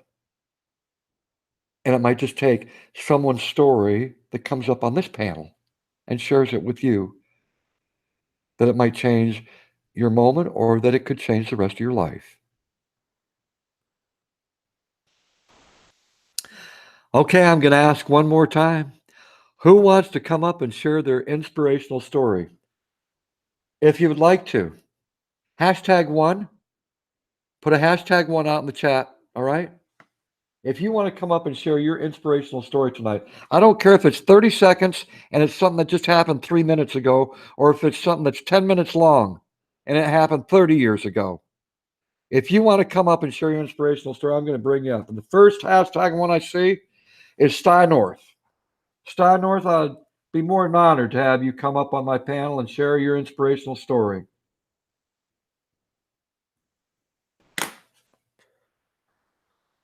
Drive Shaft Drew, I see you out there for the third time. Man, listen, I was enveloped with Danny's story. But I'll tell you, I got my spoon handy. And I've got that peanut butter handy. I'll take that generous portion. Now, I don't know, my honey is like it's like turning grainy here. So I don't get it. So I'm not going to wait that long because it'll take forever. But Drew, to our friendship, our brotherhood that we will always have for the rest of our lives. Thank you for being there. Cheers, brother.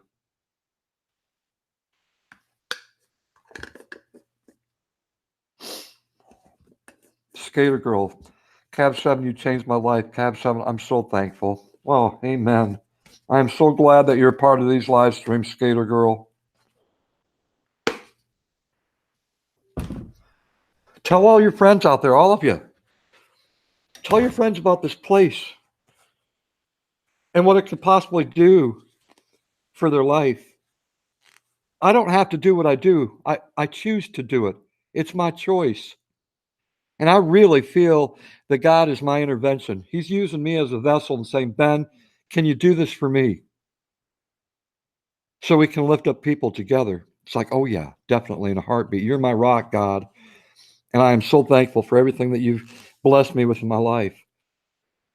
I can do this for you.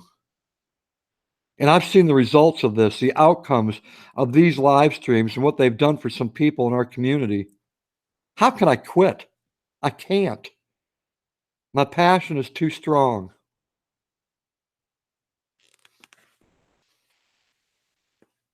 Melissa Moran, you said you wanted to come up as well?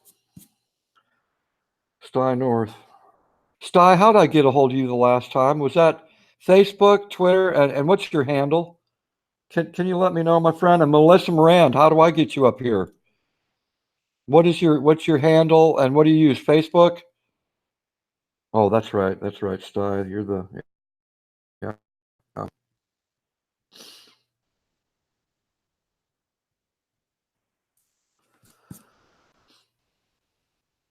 Now, by all rights, Sty, I hope you can hang out for a while. I know you're retired, so you don't have to go to work in the morning. But Melissa did ask me earlier, so I wanna get her up here, and then we'll bring you up right after. Okay? Is that all right, my friend? I hope that you can hang out.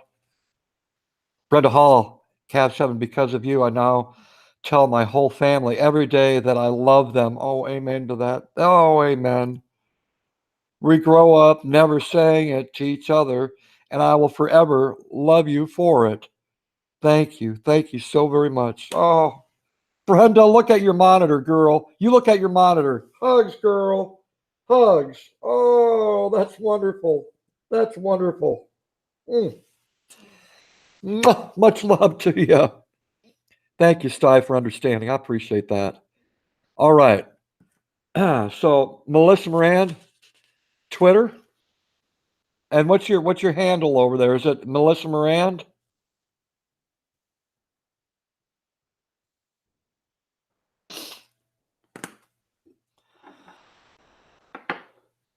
I just wish more people knew about this place. I really do. There's so many people that could benefit from this place. All of us, how we come together and how we lift one another up.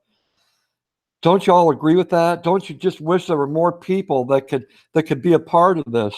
Because there's so many people out there that are hurting, that feel like there's no other options. They don't know about a place like this that they can come to and be themselves, express their emotions.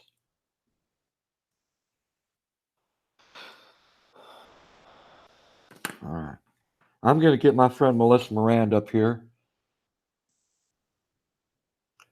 Melissa, did you send me a message by chance? Can you send me a message over there so I can get that? I can retrieve your message.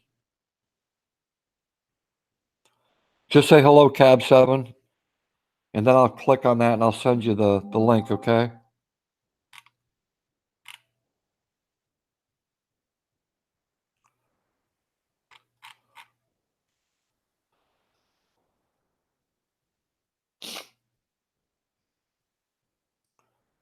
Let's see. I'm not looking at the chat right now, all of you, so bear with me.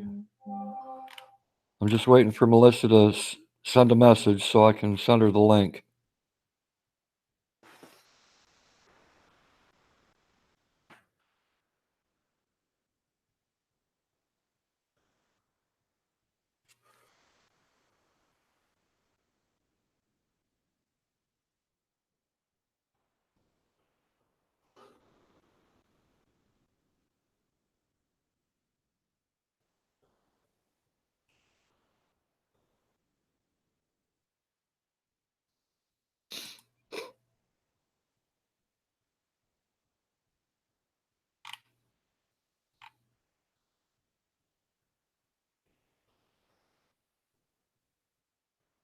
Let's see. Okay, I'm not getting anything from Melissa right now. Hot Melinda Paranormal Damon broadcast. Thank you, my friend. I'll be live stream 9 p.m. tomorrow. All right.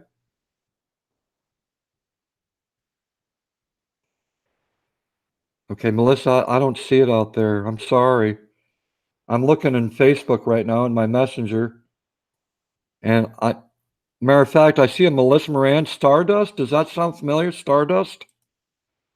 Can you let me know out in the chat? Stardust. Does that bring anything to mind?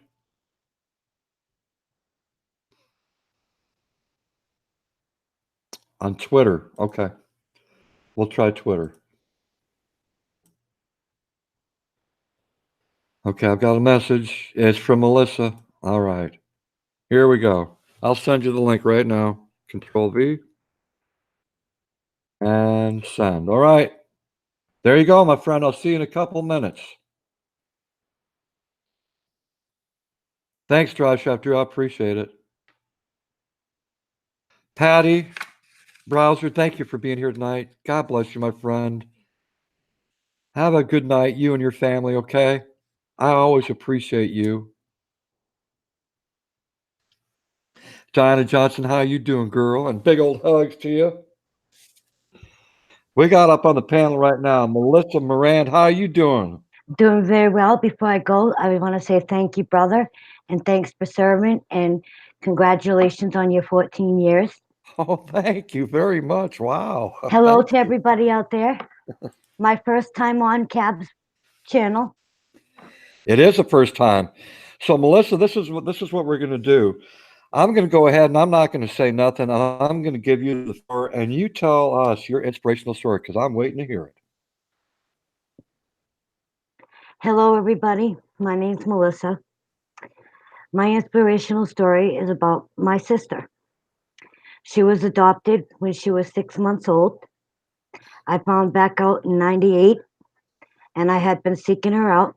Her name was Sherry Louise Chatron. And my whole family wanted me to give up. They didn't want me to open up that can of worms. But I continued, and just over the past few months, I was ready to give up because I thought I was never going to find her. That maybe it was all in my head like my family was telling me. Well, I'm not much for my Facebook, so I don't check my messages very often. Something told me to go over and check my Facebook and check the messages. Well, I received a letter from Melissa Christopher, which happens to be my sister that was adopted when she was 6 months old. Well, now it's been a little over a week, and we've been FaceTiming on the Hangouts, and it's just been a very, very amazing. It's like sometimes I feel like I want to pinch myself. Like, is this real? I'm like kind of shocked. But she's got a lot of medical problems. She's been in and out of the doctors. She was in a car wreck, and she's got a lot of problems with head injuries and things like that. She's 1 year older than I am. She was born in 1972. So she just turned 37 in April, just a few days ago on the 14th. So we've been spending a lot of time, and she first met my sister, and it didn't go so well, unfortunately. But it's been great because now she feels like she saved the best for last, because she was filled in her head with so many things about me, negative, very negative things about me, not to get involved with me, that I would ruin her life, that I would never give her the love and affection that she needed. But she's finding out different. And, we're about to do Amazon, the ancestry.com for the DNA to validate our being biological sisters, because my mom is no longer here with us. So my mom took it with her to her grave. God rest her soul, you know. But she has so many things in common with me. It is so weird. She loves the nature. She takes pictures like I do. She got a garden. She loves being around people and try to inspire others. And, I just say for anybody out there that thinks that giving up is going to help, it really don't, because God always has his ways to put people together at his time and when he's ready to put us together. And I just want to say, Ben, you have been an inspiration to me for the past year. I've been watching you, and I want to thank you for all that. A lot of times I'm very nervous to come up here because I really don't know what to say. And one of these days I'm going to get on your your Tuesday night, sing your heart out. That would be nice. So, but that's my story. And like I said, I just feel like I've been blessed, and I wanted to get that story out there. And I'm hoping that here in the future, that I'm going to be able to save up enough and get out to Georgia so I could go out and see her. But, with me being on SSI, because I have spondylosis and stuff like that, so it's very hard when you're on a fixed income. So I'm working on trying to get things together and get out there and see her. And Well, hold on a second. Wait. Now, okay, you're on YouTube here. Now I got to ask you a question. Do you have a PayPal account attached to your? Yes, I do. Okay, so you do have a PayPal. All right. Well, this is what we're going to do right now. Okay, we're going to do this right now. Now, from time to time, I do this on my live stream, but this means a lot to me because I'm adopted, and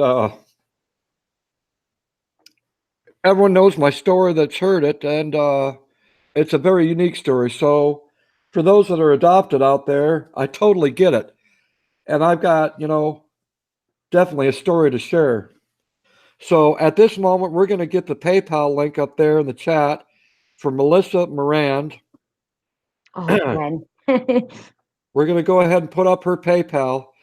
Now, Melissa wants to meet her sister. Now, this will be for the first time? First time. Okay. And how many years has it been? Well, she's 47 years old, so she was born before me. So, and I'm going on 40. How old are you? I'll be 46 this year. Okay, so for 45 years. Yep. She has never met her sister. This will be the first time in her life that she'll be able to meet her sister in 45 years. So if any of you feel in your heart that you would like to see our friend Melissa Moran meet her sister for the first time, let's see what we can do. If you can throw a couple bucks to her PayPal account, I don't care if it's 99 cents or if it's 150 bucks. I don't care what it is. But as soon as she has those funds available, she's going to take whatever transportation it takes to get her up there to meet her sister for the first time. Now, she wasn't expecting me to do this for her, and I wasn't expecting to do it either, but it does touch my heart because it is about adoption and it is a part of my history. So, for any of you out there right now, if you'd like to go ahead and send her a donation, please do so. The PayPal link will be put out there for the next till the end of the live stream. Okay, so now, Melissa, I'm going to ask you to do me a favor. If you can go to your PayPal account and let us know what's going on, because I like being transparent and everyone likes to know what's going on as well. Okay, let me So if open this people are up. sending you a donation, we would like to know that you got that.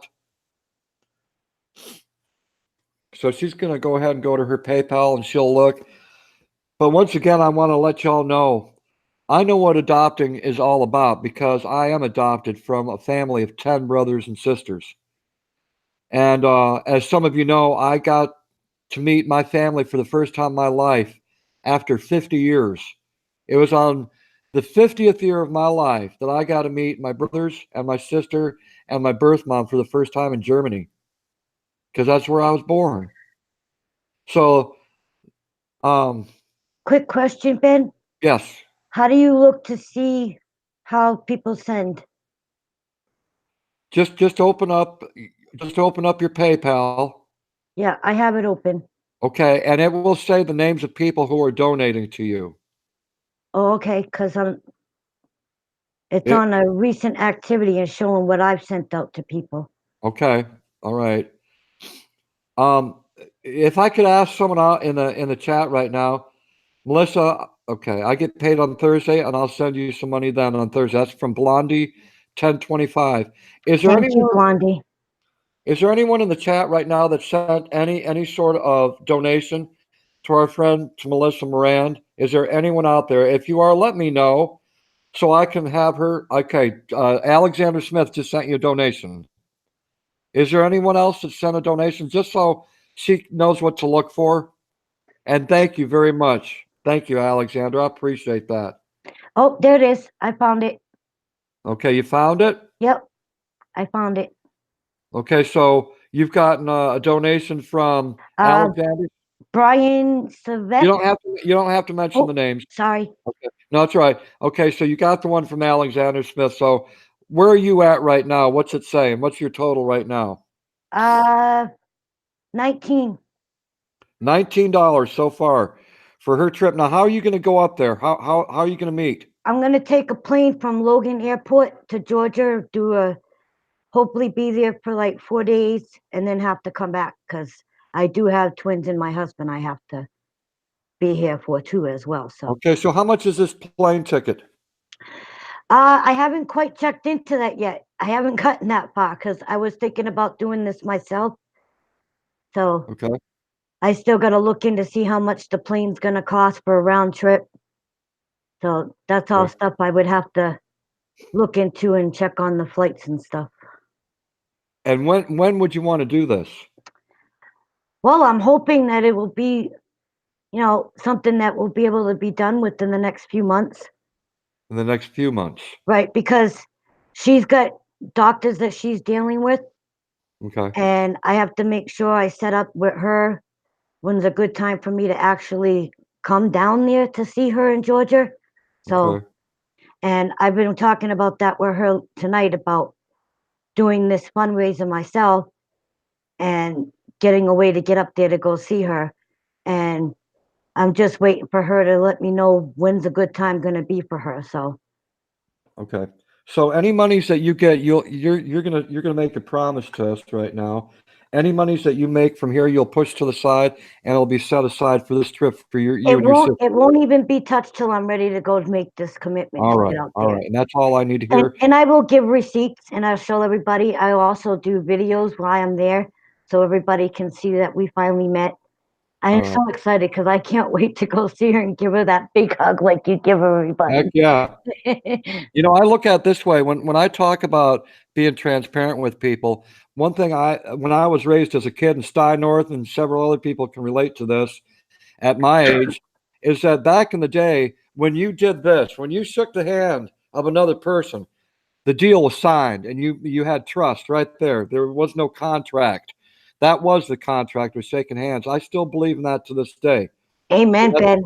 That's why I said what I said to you. So anyone out there, the story is Melissa Moran, my friend that's on the panel right now, has the opportunity of meeting her sister for the first time in her life after 45 years. She's never met her.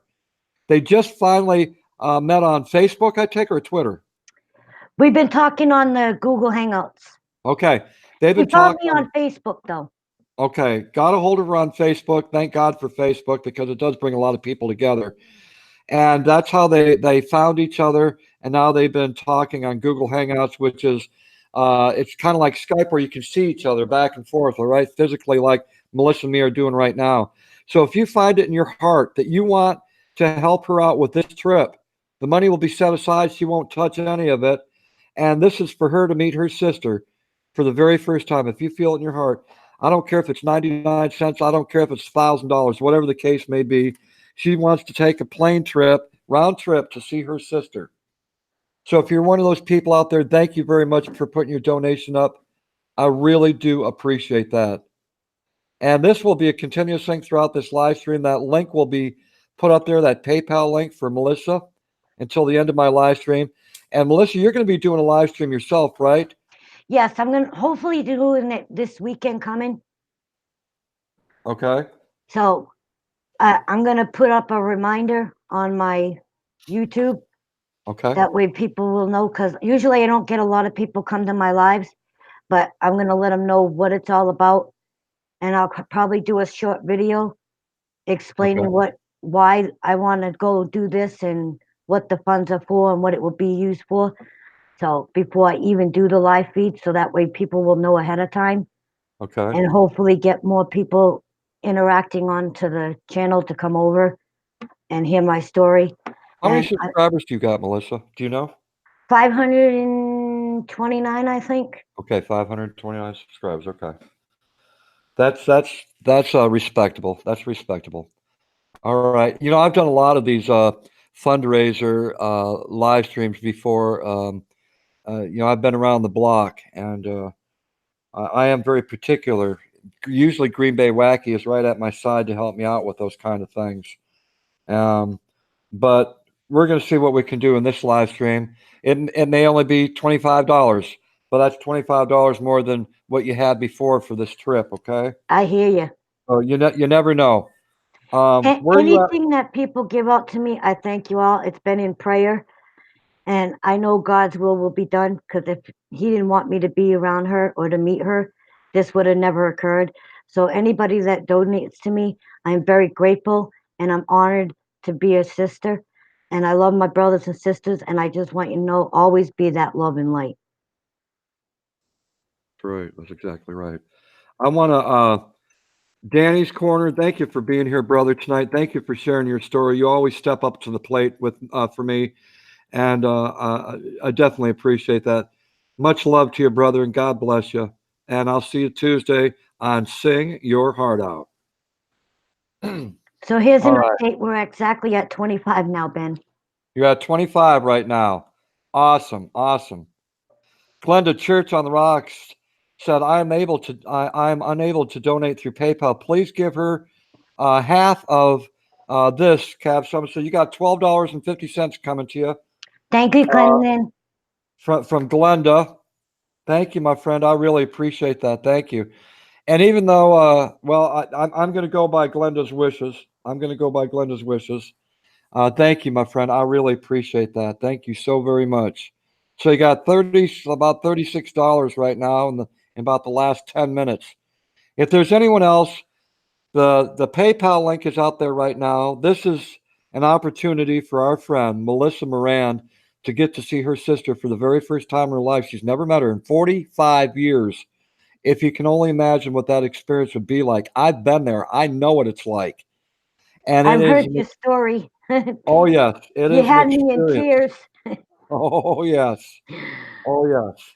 And I've been so blessed because I was able to go over 2 times to Germany and meet them. So thank you for all who plan on donating. Thank you for all who are throwing out prayers and love and light and positive vibes. All of it matters. Every single bit of it matters. Thank you so very much. All right. Now, while you're still up here, uh, Melissa, can you give us a little synopsis of your channel? What's your channel about? Well, my channel is basically about supporting others. I love to support people's music. I support like artists like John Biney and a few others. They allow me to use their music for because I love nature and I like to do the flowers and the trees and grass and sky, and those videos I take and I actually put together and I add music to them. And it's been going pretty well due to thanks to Green Bay Wacky, a matter of fact, because he taught me how to use the OBS, and it's been really inspiring because I've been able to pick up quite a bit of people. I was at one time about a month and a half ago, I was at like 407, and due to Green Bay helping me, my channel has picked up. He showed me, to look at other people's interests, what the viewers' interests are.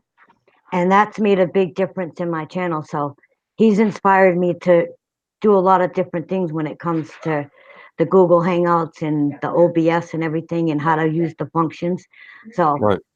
it's been a blessing. So if you like music, you could come on over and check it out. There's different artists, between women artists, men artists, supporting different channels like Ben's. I have different playlists with just their names in them. So I have ones for Green Bay, I got ones for Cab, other, YouTubers that I really enjoy that I have playlists for that you can come check out. And if you want interested in any of them, you can go over and show your love to them.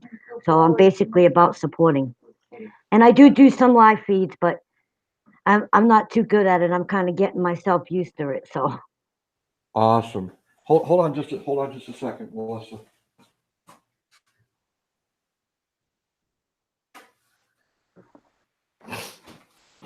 All right. You see, someone wants to come up on the panel with you being up here. Okay. So, this is gonna be special. So hold on just a second. You don't know who's coming up, you're but I'm sending scaring you me the link now. right now. I'm sending you the link right now. All right, my friend, you got the link. Come up on the panel and share what you've got to share. Wow. What a night tonight. What a blessed night tonight. My words. The people that shared their stories, so touching. Here we go. Angelo, how are you doing, my friend? Oh, goodness. Are How are you? you going to sing for me? No, no. I'm also from Massachusetts and I'm adopted. You are?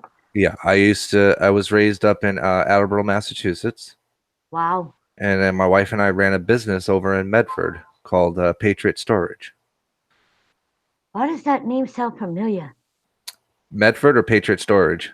Patriot Storage. Patriot Storage was just a small little chain of storage centers that we had through like Medford, Leominster, a few other areas. That's why, because I lived in Leominster for a while. Yeah, and then we sold out to you or Cube Smart or something like that. Cute smart. But my whole family's here right now, my wife and my son.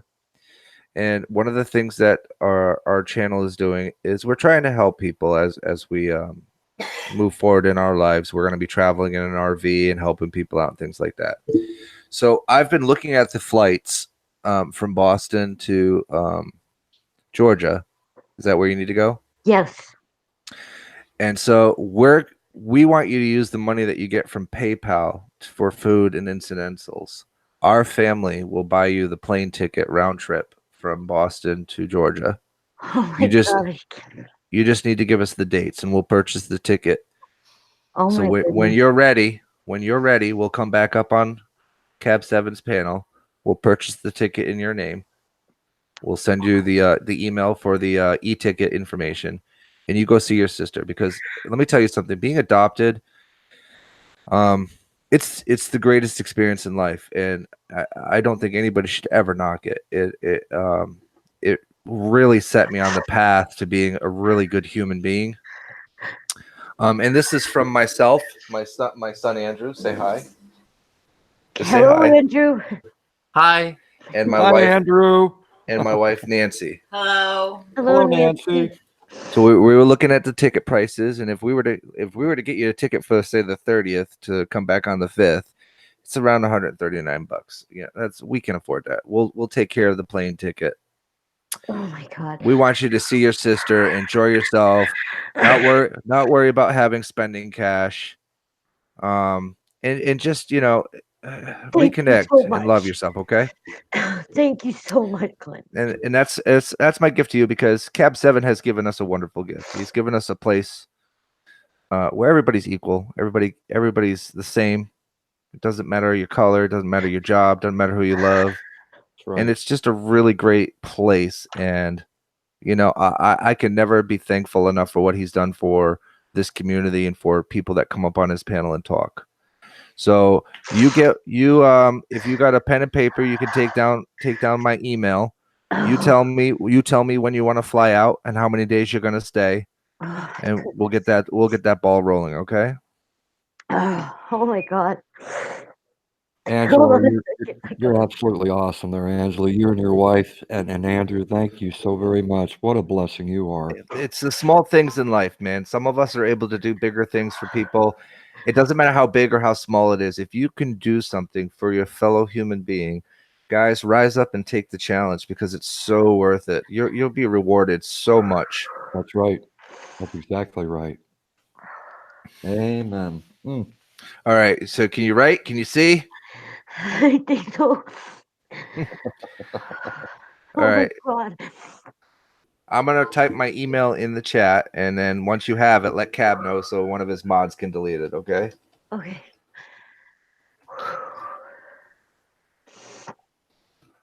And this is from Glenda Church on the Rocks and our charity RV travel adventures.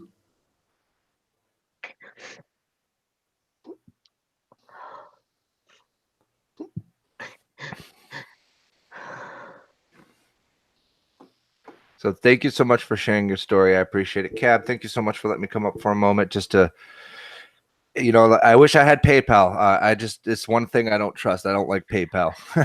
I hear you. I never had an account.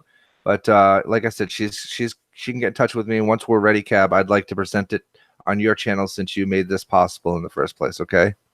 Oh, most definitely. I haven't seen it popped up yet.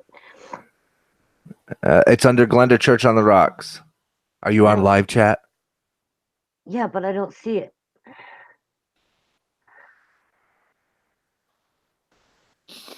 Hold on. Cab, you want to copy and paste that and send it to her in a tweet, or however you contacted her? Okay, what's that again? You want to take my email that I put in the chat there and send that to her in a message? However Actually, I don't see it either.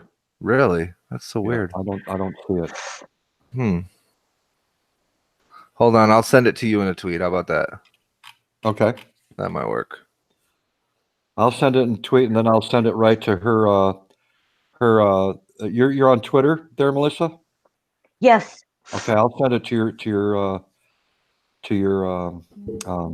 Twitter. I want to thank you guys so much. There is no need to thank us.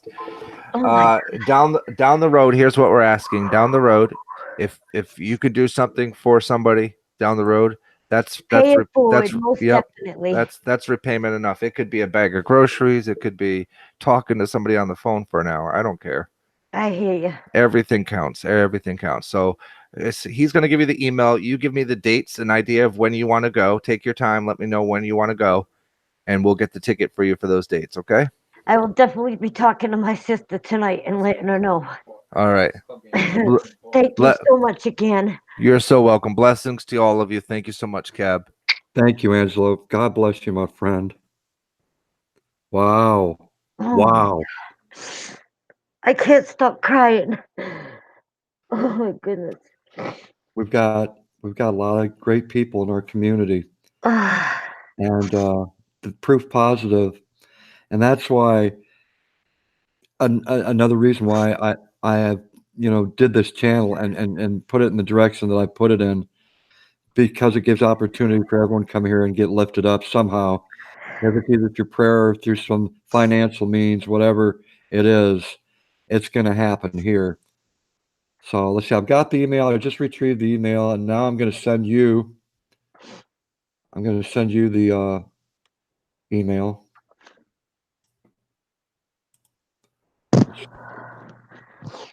Okay. Control C.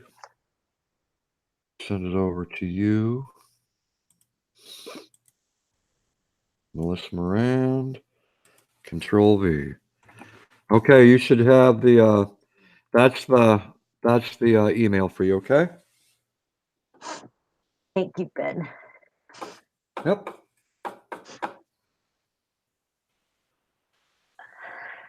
JT, I don't know if you were here to witness what just happened, my friend, but I'll tell you.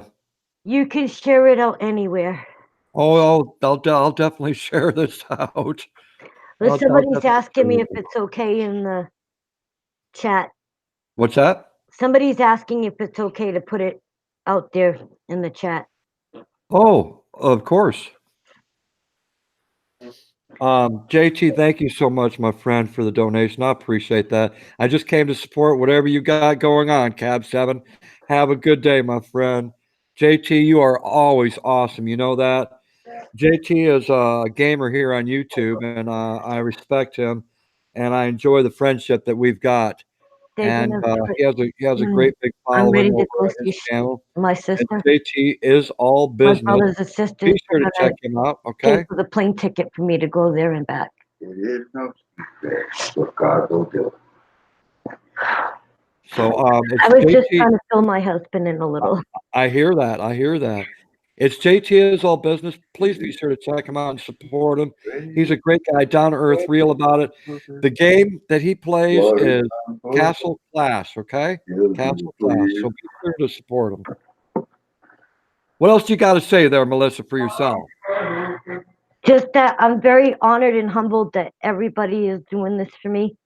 It's been a long time coming. You cut me in tears, Ben. Don't ever do that to me again. Well, I hope I didn't do that. I mean, Angelo and Nancy, his wife, and Andrew came through, and All like of you work together in cahoots. that's right. We all work together. You never know what's going to happen on Cab 7. You just never know. I thank everybody. I'm going to leave the panel now so I could go cry a little bit and wipe my tears and blow my nose, and I'll be back in the chat in a little bit. All right, Melissa. God bless you, my friend. Bless you guys. That was our friend, Melissa Morand.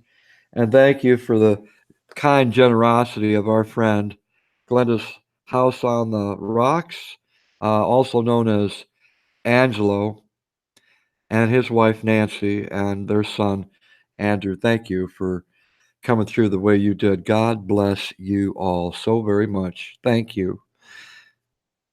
And personally, God, thank you for intervening. Thank you so very much. Thank you, God. Thank you for all the blessings that you bestow on me and my friends. Thank you, God, for blessing this channel and blessing these live streams. Thank you so very much, God. And I know that you'll continue to bless them. Thank you so, so very much. In your name, amen, amen, amen. For those that might have just come in, and you didn't witness what just happened here, Melissa Moran came up on my panel to share her story about a sister that she's never met. She just found out here a few days back. Contact was made to her through Facebook from a sister. It was 45 years ago that our friend Melissa was born, not knowing that she had a sister. Well, she just found out a few days ago that she did, and they've made contact through Facebook. And now they're talking through Google Hangouts where they can actually see each other face to face.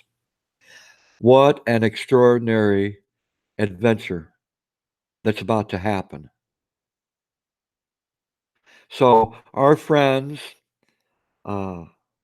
Angelo, his wife Nancy, and Andrew, Glenda's House on the Rocks, or Glenda's Church on the Rocks,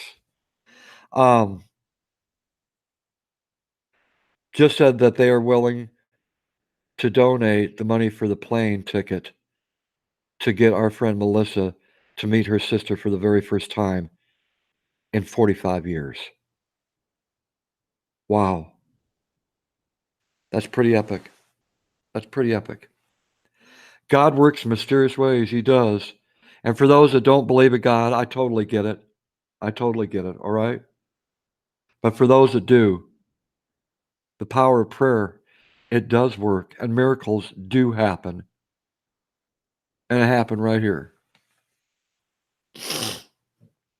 I want to bring up my friend Sty North. Sty North is a man of many words. He has stories to share, things that have happened in his life, things that he's experienced. And he's a very good storyteller. It's what he does over at his channel. He's a good man. He's down to earth. And I got to celebrate with him because he just recently retired at the age of 62. And he said, I am living the retired life and now I'm going to do what I want to do. So give me just a second here. We're going to bring up Sty North. I got to send him an email. Rebecca C., so good. Glad to see you out there, my friend. How are you doing tonight? Wow. Thank you, God. Thank you, thank you, thank you, God. Thank you so much. Thank you so very much. Thank you, God. Wow. All right. Let's see. Reply.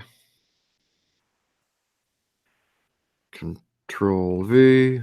Oops, oops, oops, oops. That's not what I want to send. Sty North has been up on the panel a couple times now.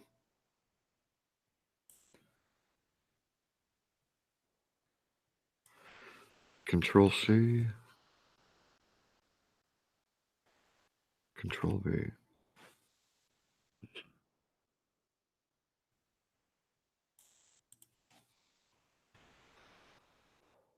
All right, Sty. I just sent you the link. Come up when you're ready, my friend.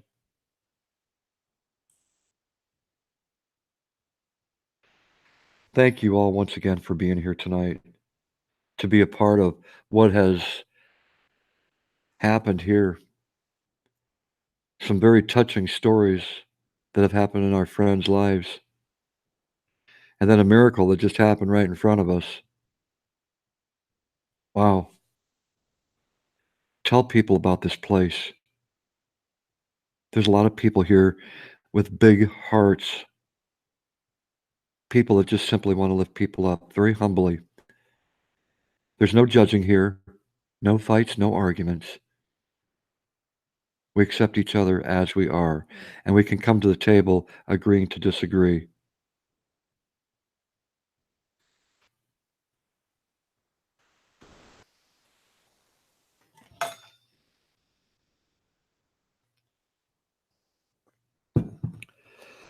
Oh, man, what a night. What a blessed night. Rebecca C. said, doing wonderful, Cab 7. Hope you're doing good. Oh, wow. I'm doing more than good. I'm doing more than good, my friend. I am. Wow. Wow.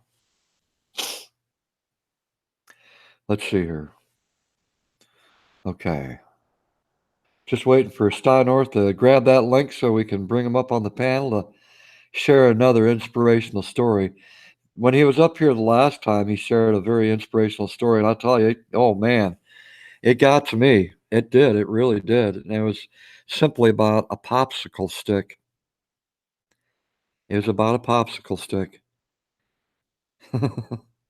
How touching. Mm. So I can imagine what he's going to share this evening with us. I want to thank my moderators for what they do here. Thank you so very much for putting out the links. Thank you. I appreciate that. Sty North, it didn't show up. Okay, I'm going to send it again. Control C. Go right back over to the mail, Yahoo Mail. Let's see. Sty North. Okay, it shows that I sent it, and I'll send it again. Control V. Send.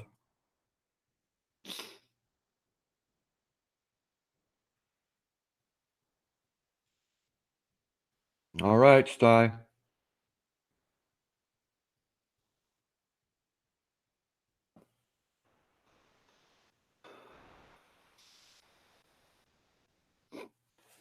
I want to thank everyone for being here tonight. You know, you could be any place on the internet that you want to be on a Friday night, Saturday morning, depending where you're at. And you choose to be here.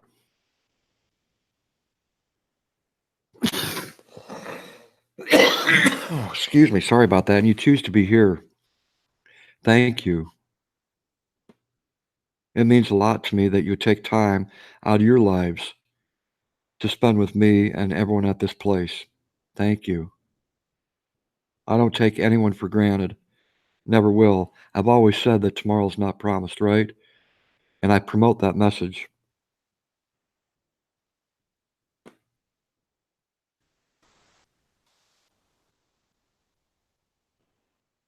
Okay. I think Sty might be having some problems coming up on the panel. Huh.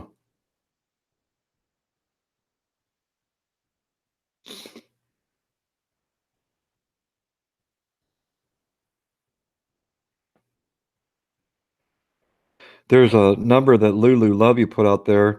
It is an important number, National Suicide Lifeline. It's the phone number, okay? 1-800-273-8255 here in the States. You tweeted this out on oh, thank you so much, Rebecca. I appreciate it.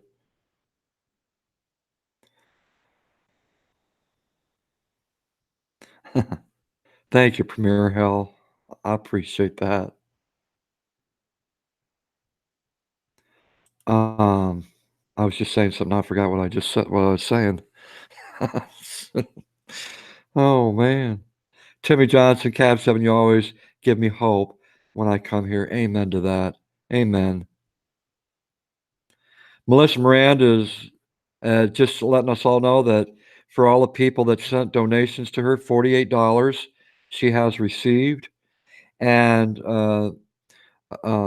Glenda's house or Glenda's church on the rocks said that he wants her to take all that money and put it into food or whatever her necessities are at home because his plane ticket is being covered. So thank you all for donating to her. Thank you so very much. She wasn't expecting this tonight. She was not expecting. I could imagine if it were me and that happened to me, I would be so overwhelmed. I'd be like, God, thank you, thank you, thank you, thank you. I couldn't stop thanking God. But tonight was her night. It's coming through. Try Facebook's. Okay, I'll try Facebook. Wow, what an awesome night. What an awesome night.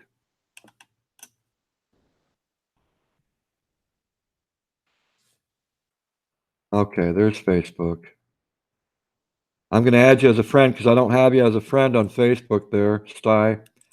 So you're going to have to accept me. Friend request is sent. And now I'm sending the link. All right, I sent you the link through Facebook, my friend. Melissa Moran said, I can't stop crying. You're all a blessing to me. Wow. I'll tell you, it puts a smile on my face. I can't help it. My heart is smiling like you wouldn't believe. I'm serious. My heart is like a big smile.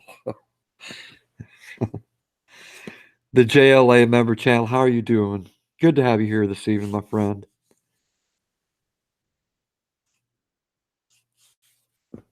What a community. What a community we have.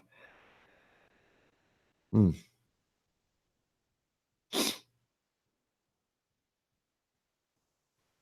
Wow.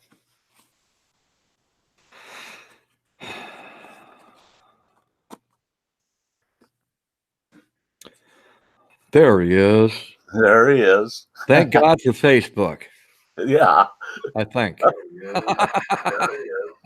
I got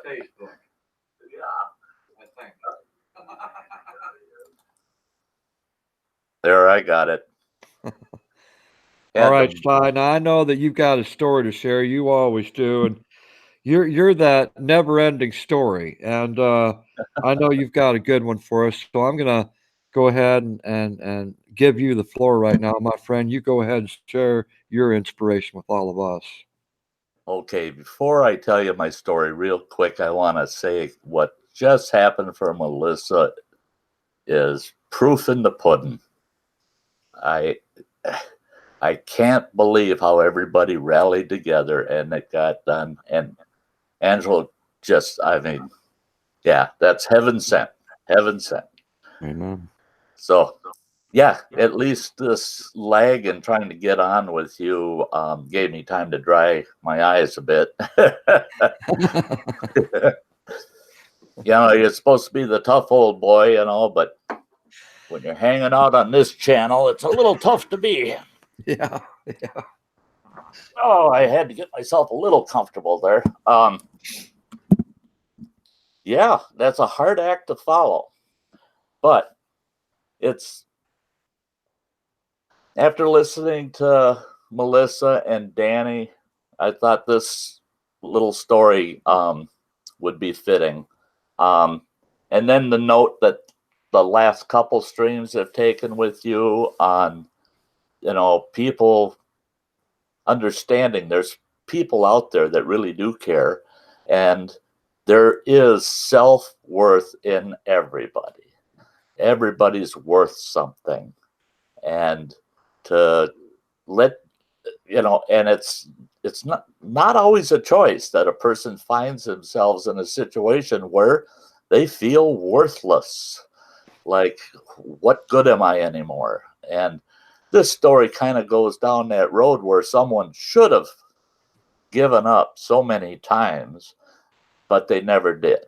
And this story is going to be as quick as possible. It's about my mother. Now, I'm not telling this story about a son-mother relationship. I'm telling this story based on her as a person to anybody that ever met her, ever knew her. Back in 1969, my father passed away in a tragic sense. And after that, she spent a year just recovering from it. After that year, when she started to feel normal again, she thought, well, I could never go through anything worse than that. Well, then she was diagnosed because she had a mole on her cheek, and they did a biopsy, and she was diagnosed with melanoma. They removed almost her entire cheek. And so she had this huge, almost the base of a coffee cup size piece of flesh missing out of her face. And she was a beautiful gal before that happened. After that happened, so many of us felt so sorry for her to have to go through that and the way it looked. And we thought, how is she going to live with that? Well, one day I asked her, I said, why does it appear that you don't have a problem with what happened to your face? And she said, well, she says, people see it. It's like a bullseye. They see it. And when I see them staring, then I can ask them, do you want to get a little closer, take a better look? And they'll actually engage in a conversation with her about what happened. Well, she tells them, and she says, and the good Lord got me through it. I'm cancer free. She says, I don't need that cheek. She said, but I did need another day. She says, because God willed it. Well, as time went on, through her whole life, she kept having incidents like that. There was a time she broke her ankle severely. It took 3 surgeries just to piece it back together. And all the time she spent in the wheelchair, we caught on real quick. She would intentionally tell us, go over and do such and such a thing. We'd take her out to the store and she'd tell us, go fetch something. And then she'd find somebody and she'd ask them, could you push me to such a department? And she'd get in a conversation with them and tell them, the good Lord broke my ankle so that I'd get to know you, so I'd meet you. Well, here's the grand finale. This kind of thing happened through her whole life. Now, back in, well, it was in 1997, I went to visit her and I took her out for lunch. And I had my youngest daughter with, and my youngest daughter at the time was like 16 years old. And my mother said, I have to use the restroom. So she runs off to the restroom in this restaurant. And she's taken forever to come back. And I told my daughter, I said, you go check on your grandma. I said, it shouldn't take her that long. She went into the restroom and she comes back out and she walks up to me and she says, Dad, we've got to do something about Grandma. I said, there's nothing you can do about Grandma. I'm telling you that right now. And then I looked and there's my mother standing there with blood running down her face, down the front of her dress. And she says, I'm sorry, I think I spoiled our lunch. And I said, what in the world happened to you? And my daughter spoke for her. She said, she thought somebody was in the stall in the restroom. So she was bending over to see if she could see their feet, lost her balance. Now, mind you, she was 80 years old and lost her balance and hit her face on the stall.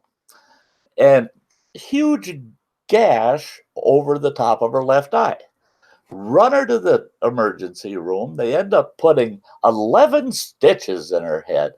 But sitting in the waiting room with an ice pack on that, blood all over her, this big biker dude sitting across the room with this young gal. And all of a sudden he gets up and he's walking right over to my mother. I thought, what in the world's he going to do? What's he going to say? And I was going to intervene. And then all of a sudden he goes, ma'am, he says, I just want to say to you, God bless you. You're the toughest person I've ever seen. He says, you see that little gal sitting over there? He said, she cut herself with a paring knife and they're just going to put a Band-Aid on it. There's not even going to need to be a stitch, but she's been screaming for the last half hour.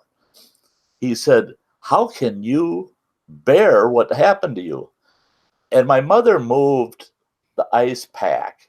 And that's when we realized her eye had swollen completely shut.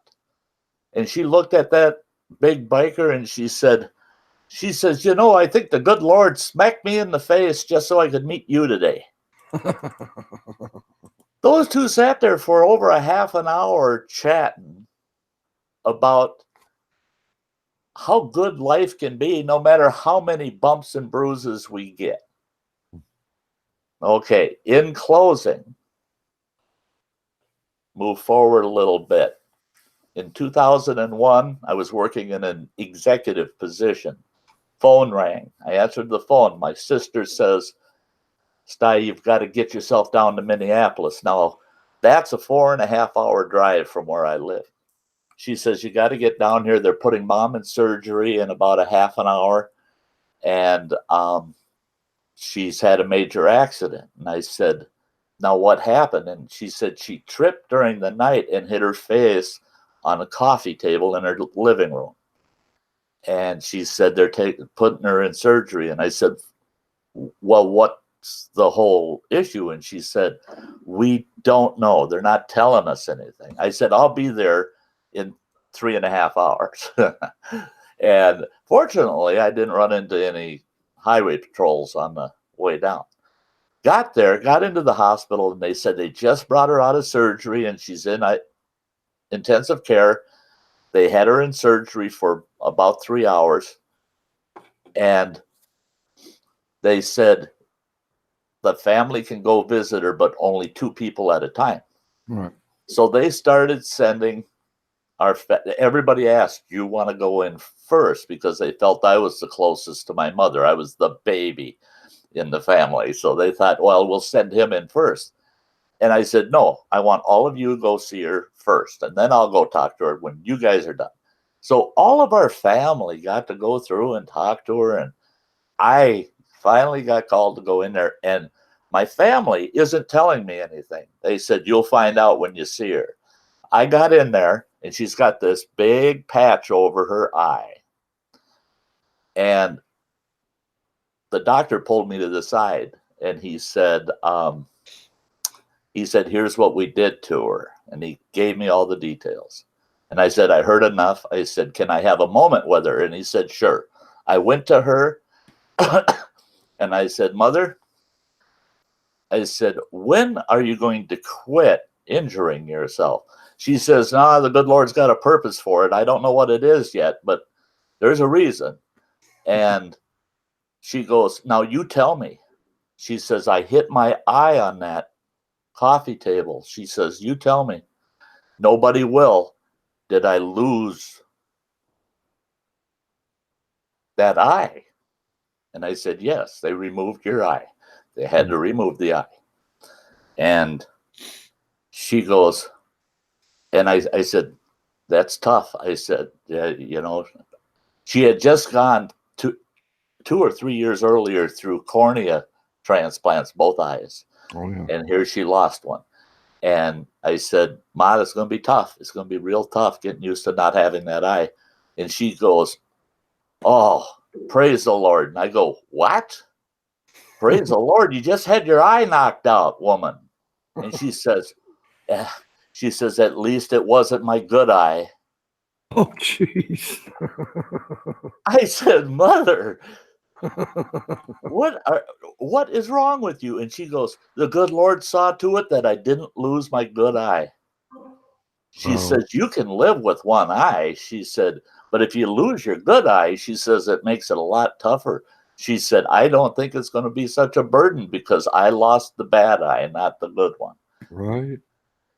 And I told her, I said, have you ever in your life said, this is enough?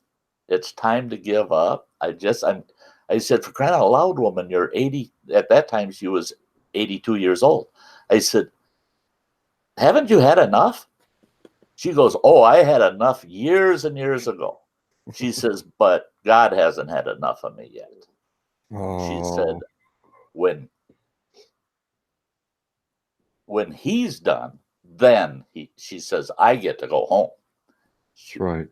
And that's the way she felt right up to the end. I mean, her very last day, she said, she told all of us, I believe today I get to go home. She said, he's done with me finally. And at that time, she was totally blind, and she had been through a total of 21 cancer removals of melanoma over about a 45-year period. Wow. And toughest woman I ever met. Not because she's my mother, but just because of the things she's been through. But she never lost the smile. Never lost a smile. Because she believed everything has its purpose. No matter how bad it gets, tomorrow's going to be better. Tomorrow's going to get better. There's a purpose behind everything. That's my story. I tell you what, though, Melissa's story is a hard act to follow. That was awesome, man. You know, I always enjoy your stories when you come up and share. And can you imagine the people that you touch by sharing your stories? I mean, you don't even know 10%, probably not even 1% of the people what they're thinking. But I could just imagine all the people's lives that you touch by sharing those stories, Sty. If I can touch one person, and stories like this, they were about my mother, but I tell them for my mother. Hopefully her life and her story touched somebody. I'm the speaker on the radio. I'm not the story. I'm just the teller. And so if her story touched somebody and helped somebody say, hey, boy, she had it tough and she smiled about it and she moved on. Yeah, that's what that story is for. You know, as you were telling that story, there's a an actor that is no longer around. I think he died in 1977 by the name of John Wayne. Oh, And I think I watched every single movie that John Wayne ever put out. It was my dad's hero. And so whenever a John Wayne movie would come on TV, you had no choice. Back then, there was 3 to 5 channels to choose from, and Dad was the boss. So we'd have to sit down and we'd watch whatever Mom and Dad were watching. Well, there was a movie that came out, and your mom reminds me of the woman in the movie called Rooster Cogburn. oh yes. And if you remember that movie, it was Katharine Hepburn played alongside John Wayne, and he said in that movie that she was a tough old bird, Yeah. and she wasn't afraid of nothing. She was a minister to the Indians and natives of the land, and that was her job. But she wasn't afraid of nothing. And some criminals came into their territory and started shooting, and was shooting right at her feet. She just kept praising God. She didn't wince once. Not once did she wince. What a powerful, strong woman that she was. But I'll tell you, as you were saying that there, Sty, it reminded me of that movie. Yeah. Oh, I would say that her tenacity was such that it would match Katharine Hepburn. Yeah. See, when she married my father, it was right at the tail end of World War II. And my father was a chief of police for many years. And she had a lot of confrontations with very violent people. And she was only 5'1". And she would talk the biggest, meanest guy you ever seen down. I don't know if you remember some of the wrestlers from back in the day, Kev, but the Crusher and Pretty Boy Henning. Oh my goodness, yes. They used to come and hang out at our house. Is that right? My dad always said the two of them can't be in our house at the same time because he doesn't want to replace the furniture. But they would come to our house, and they were never like they were in a match. They were like whip little boys because my little mother would tell them flat out, "This is how you behave in our house." And and I'll tell you, she had seen more hardship than I would have ever wanted to see myself personally. And I've been through a lot of hardship, a lot of bad things through my life, but she saw it tenfold and smiled all the way through it, right to the end. And if she could do it, little 5'1" Betty, and yeah, That's I pretty think awesome. anybody can. That the world's our enemy, and the thing is we're stronger than the world. That the human spirit is so much stronger than the world. And this place, this stream proves it.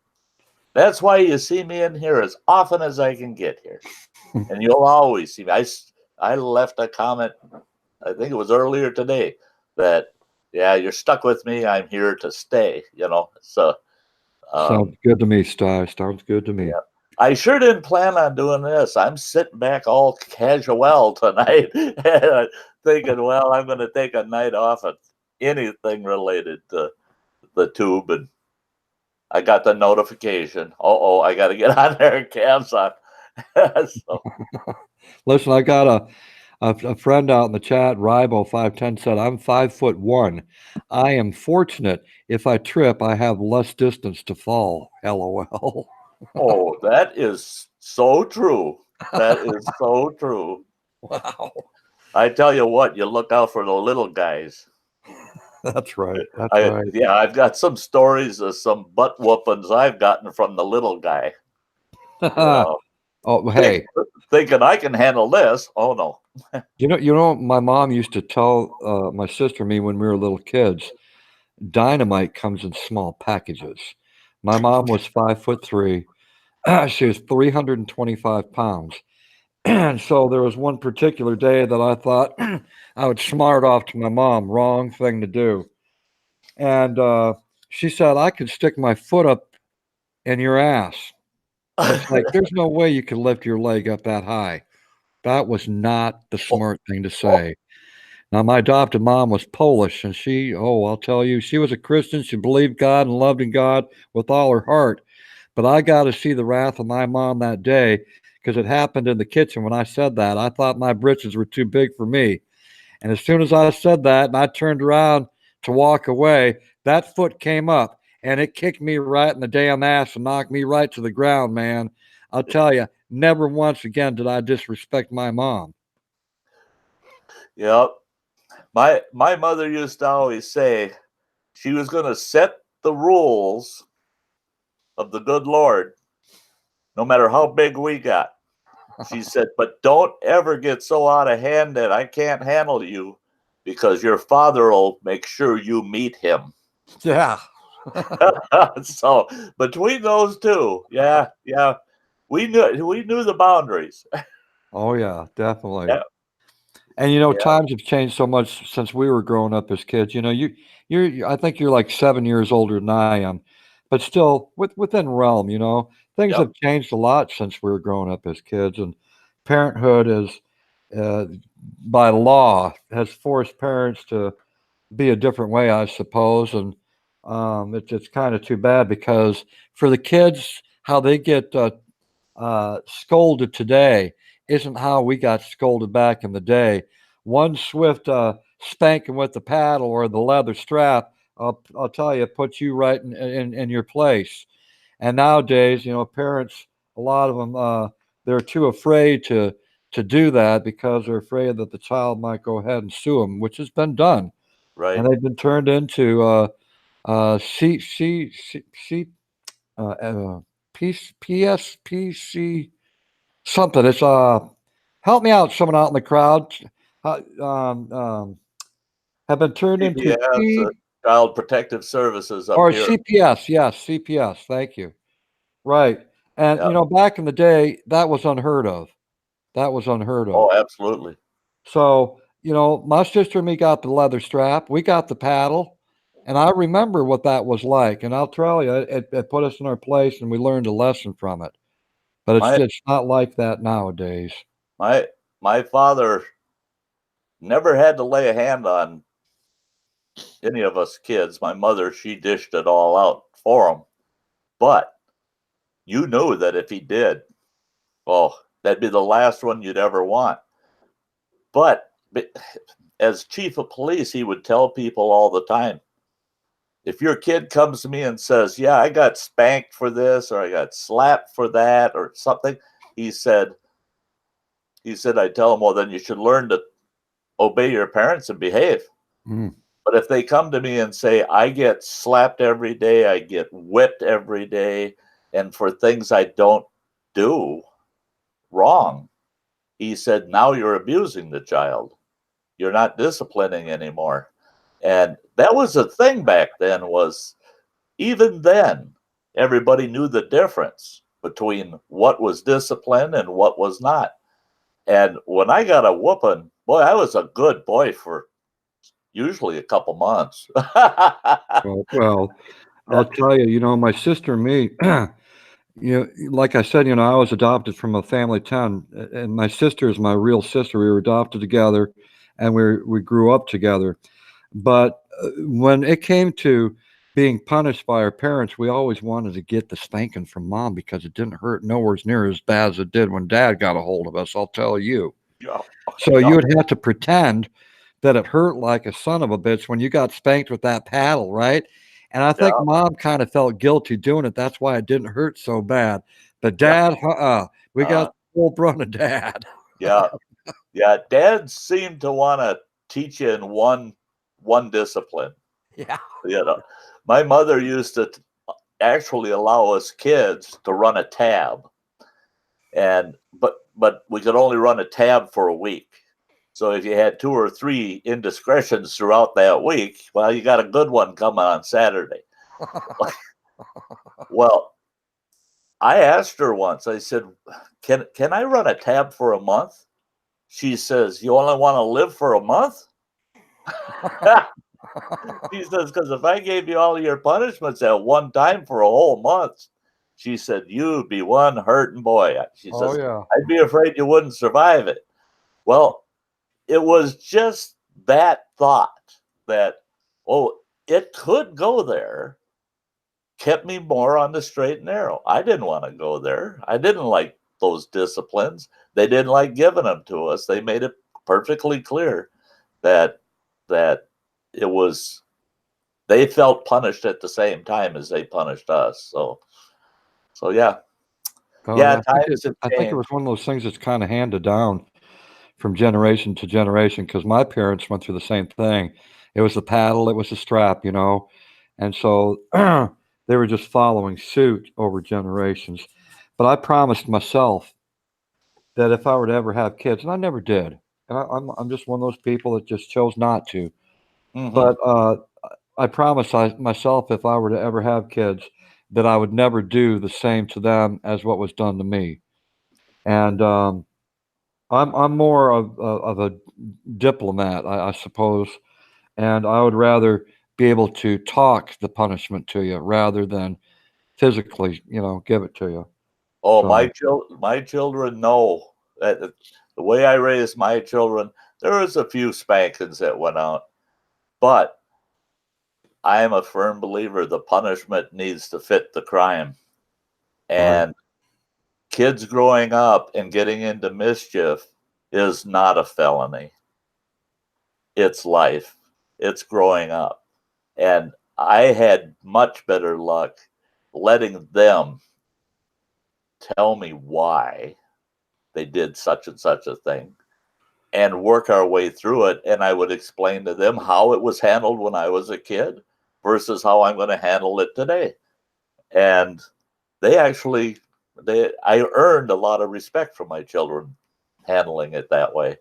Um, it's my granddad used to, on my mother's side, used to always say, a kid that needs a whooping all the time, what he needs is to be taken out for a real long walk and a long talk. Because he says it's just like with a dog. You might have the friendliest dog in the world, but if you're beating him with a stick every day, someday that dog will turn and bite you back. right. And you don't want your children doing that. You don't want your children someday saying, boy, I'm not going to be there for that person because they beat me all the time. Yeah. You get you reap what you sow. And yeah, I totally agree, Gab. Ben, that's I've the got way to I. share something there, Sty. It's off the subject. Melissa Moran just said, Cab 7, this is from my sister. Now, this is the one that she'll be meeting for the first time in 45 years. This is from her sister. Her sister says, oh, wow, this is awesome. Please send them my love. I don't have a spare bed. I don't. I think that was a part of the message she didn't mean to put in there, but um, she she wanted to send all her love to all of us out there who sent donations, prayers, and positive vibes uh, to her That's sister. wonderful. Yeah. That is wonderful. That's a meeting that, well, and it has nothing to do with adoption. It has to do with Stuy's first love. Oh, The story I told you the other a day popsicle stick. with the popsicle stick. Oh yeah. Cindy and I have been in touch about 4 times now since then, Nice. and it looks like probably the end of May, early June, we'll be meeting up down in my old hometown. Um, So we'll be meeting up again back on our old stomping grounds when we were kids. How long has it been since you saw her? Well, let's see. It would be 46 years. 46 years. Wow. 46 years, yeah. It's been So you're 40. going to take the opportunity and you're going to meet up with an old flame. Yeah, yeah. You know, and she was joking around. She says, "Are you going to meet up with me? Planning on trying to rekindle that old flame?" And I said, "I don't." I said, "There's not a lot of spark left in this old ferro rod. I don't know if I can do it." And she laughed and well, she said, "No." She said, "When we walk separate ways," she said, "we walk separate ways as friends for life." And she said, "Don't feel any obligation in that area." And I said, "I didn't to start with, because I know her from then, and that personality was ingrained in her. I'm sure it's still there." So Hold on. Hold on just a second there, Sty. Let's see. I've got to do something now that you just mentioned something. I'm going to focus on me here just for a second, okay? go Now, right Sty ahead. North just got done saying something about a ferro rod. Now, I know what that is, and a lot of you probably don't. But a ferro rod is one of these things right here. This is a ferro rod. Now, this is a magnesium ferro rod, okay? And what it is used for is to start fires. So you got to have a striker to go along with it. And all you got to simply do is strike the ferro rod with the striker, okay? And it will create a spark. But there's one thing I got to say, no matter how old a person is, there's always going to be a spark.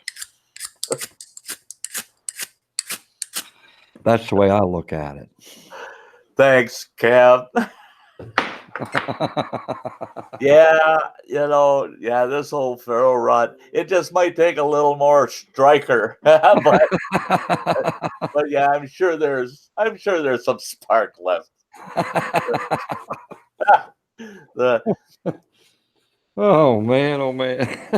On my just a real quick note on my retirement.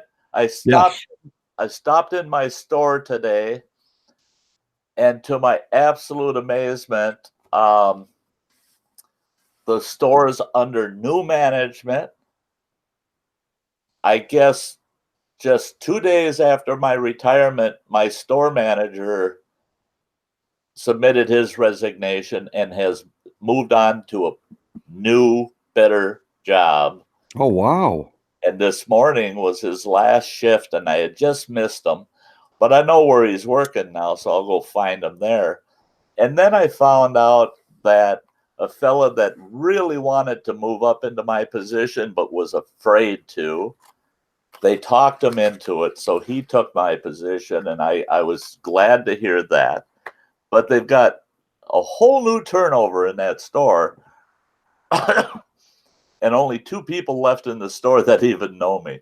I went in there today as a customer, basically incognito, and they treated me like a customer. They didn't say, "Hey, it's you," and none of that. So now I'm officially not just retired, but I'm officially just a customer at the Dollar Tree. Ain't that something? That made me feel retired. That's good. That's good. Now we're moving on. And tomorrow I'm heading out in the woods. I'm going to try to get into a really neat waterfall I want to see early, with the water running hard, with everything melting. We had over 60 degrees today. We're supposed to have over 60 tomorrow. And so I'm going to try to catch your morning stream, and hopefully I'll be back in time to catch your evening tomorrow. Oh, nice. Nice, man. Yeah, I was just going to say, while you were sharing your story, a lot of times I had things that are crossing my mind, and I could see you and me sitting at in front of an old barber shop, sitting out on that one bench that sits out there.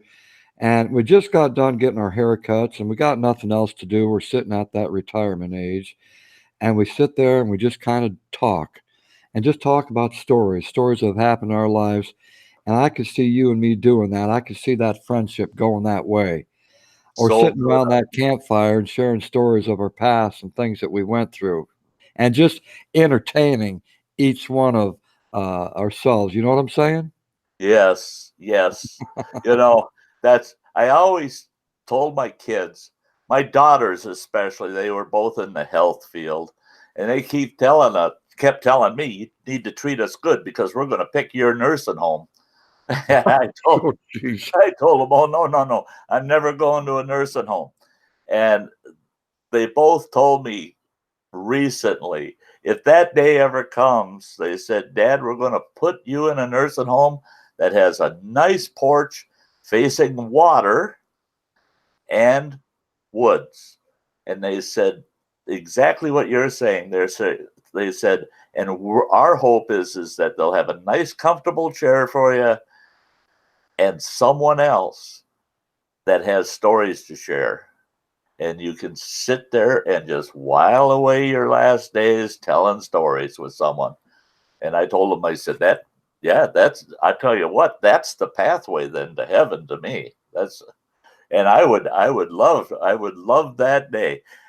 I swear, Ben, the day will come. You and I will be meeting up somewhere. We I have will. a feeling. I do have a feeling, my Yes, friend. so do I. I really do. You know, Yeah, heart. this has been a wonderful, terrible day for me.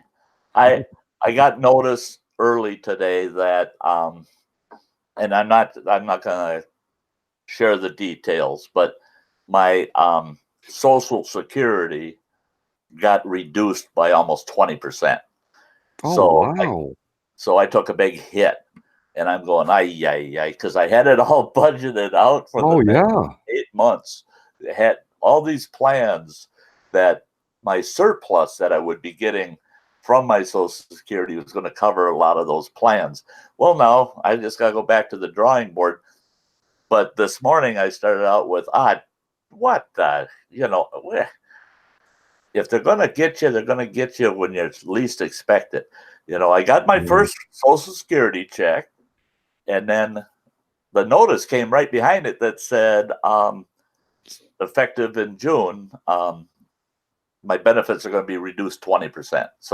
Wow. But your stream this morning and tonight's stream made this the most wonderful, lousy day I've had in years. Oh, So, jeez. Wow. Wow. yeah, Wow. and so much for the short story there, Ben. I was That's going all to just right, tell you Sty. the story. Get out of here. I don't mind at all, but I've got to share some. Teabagger said, "Hey, Sty, the Dollar Tree just had an article about closing over 300 stores." They are closing the Family Dollar stores, not Dollar Tree. Now, Dollar Tree Inc. owns Dollar Tree and Family Dollar. They are closing 300 Family Dollars. Well, technically 400. It's like 418. We were all briefed on this months and months ago. They're closing 418 Family Dollars. Most of those are going to be restructured into Dollar Trees. Some of them are going to be what they call snack stops, where they're just going to be like a small convenience store. They are also going to be opening another 200 Dollar Trees nationwide this coming year. Oh, So wow. what has happened is this rumor mill paranoia. Oh my gosh, Dollar Tree is going to go away. They're losing they're a they're they're a 1.3 billion dollar corporation. Their bottom line for 2018 was awesome. they actually gained almost 18% profits in 2018. They're Wow. not going anywhere. They're not going to shut down your local Dollar Tree. They may close your Dollar or your Family Dollar and convert it to a Dollar Tree, but they're not closing Dollar Trees. I've got RC said, did you retire early? And when you turned 65, which he hasn't, he has not turned 65, he's 62. They reduced it, question mark. You can speak to an attorney and reapply and get the money back and possibly more per month. Yeah. That's why I wasn't going to go into the details on it, but this is money I will not be able to get back. Okay. I will not be able to get back. All right. Yeah, that actually this reduction in my benefit has a term, and it's 8 years. At the end of 8 years, I go back up to my full benefits. Yeah, there's a huge long story behind that. So in 8 years, you will be getting whatever the Social Security at that time will be. You'll be getting that full Yeah, payment. yeah, Okay. yeah. So, and I'm without insurance. I worked all that out. I got all my meds, everything's covered. My doctors, that's all covered. Everything's covered. It's self-pay, but it's all covered. It's all in my budget. Right. And the thing is they took away the portion that was truly expendable, if you know what I mean. Yeah. That's Yep. my fun money. They took away Yep. my fun money. Is what Exactly. they ended up doing. But I am doing well enough with channel support that my channel support is going to pick up some of that slack. So Nice. yeah, I'm good. You know, like I said, you know, things get rough, they get tough, but the hell with it. Put a smile on your face and yeah. Well, you know, you and me can relate to probably a lot of people out there is that a lot of us have lived payday to payday. We know what that's like, and you got to scratch and claw, and sometimes you got to pay Peter, pay Paul, right, or steal from Peter, pay Paul. And I know we know that what that's like as well. And then I've heard that famous saying, "You got to do what you got to do," Yes. which is a fact. I mean, if there was something that I ever wanted to do, and I've shared the story before. Behind me, you can't see it, but I've got aluminum cans behind me, and I've got some copper wiring up here. And every time that I have an appliance that doesn't work no more and I can't fix it, I'll take the copper wiring and I'll just save it. And I keep saving this stuff. And one day when I want to go out and do something, if it means an extra kayak trip out on the lake and that's, 100 miles away, I'll take all this stuff down to the recycling center, pay for my trip to get down to that lake and back. So I got to do what I got to do. Exactly. Gil Skills would be so proud of you. Oh yeah, good old Gil Skills. Yeah, recycle dude would too. Recycle dude. Yeah, they'd be so proud of you. I was an executive director of a housing authority years ago, and I had a tenant come to me, young gal, she's in her 20s, no income to speak of at all. Well, under that program, her rent was actually only $12 a month. Oh wow. She said she couldn't even swing the $12. She said, think about it. If $12 is what I owe for rent, how much total money I have? And I said, well, I understand you. I see that. And she said, I'm not going to be able to pay the $12. And I said, you have to. They'll evict you for sure. And she went without paying that $12 for, I think it was 6 months. And I called her into my office. I said, here's what I'm going to do. I'm giving you $72. We're paying your rent off, all of it. And she goes, well, how will I ever pay that back to you? I said, you won't. It's a gift. I'm paying it. you don't owe back rent anymore, but you have to pay every single month's rent after that. And she said, how am I going to do that? She had some issues where she could not work. And I said, this is how you do it. You come to my house. I had 4 kids that drank soda like they're going out of style. I said, you're going to come to my house once a month, and I'm going to give you a ride to the scrapyard. And you're going to take all those aluminum cans out of my garage each month, and you're going to cash them in, and then you're going to pay your rent, and you get to keep the difference. Wow. Well, on the average, she was making about 18 to 24 bucks a month on all the aluminum out of my garage. Wow. And I started seeing her walking around the neighborhood with her head held high. I don't owe the housing anything. I pay my rent. And that's it. Is like you said, you do what you gotta do. You Right. do it. And now I finally got her a job, and it wasn't much of a job, minimum wage. She's worked her way up, and she went to a local college here, Northland College, got the grants and everything to go. Now she's an environmentalist working for a local Indian tribe, and she's making about $42,000 a year. Holy moly. Wow. And that's a girl that couldn't pay her $12 a month rent. Wow. She did what she had to do. Wow. Yeah. That's Yeah. pretty cool, man. Yeah, it was. Thank goodness that you were a part of her journey. I just gave her a little bit of help. It was really all her doing once.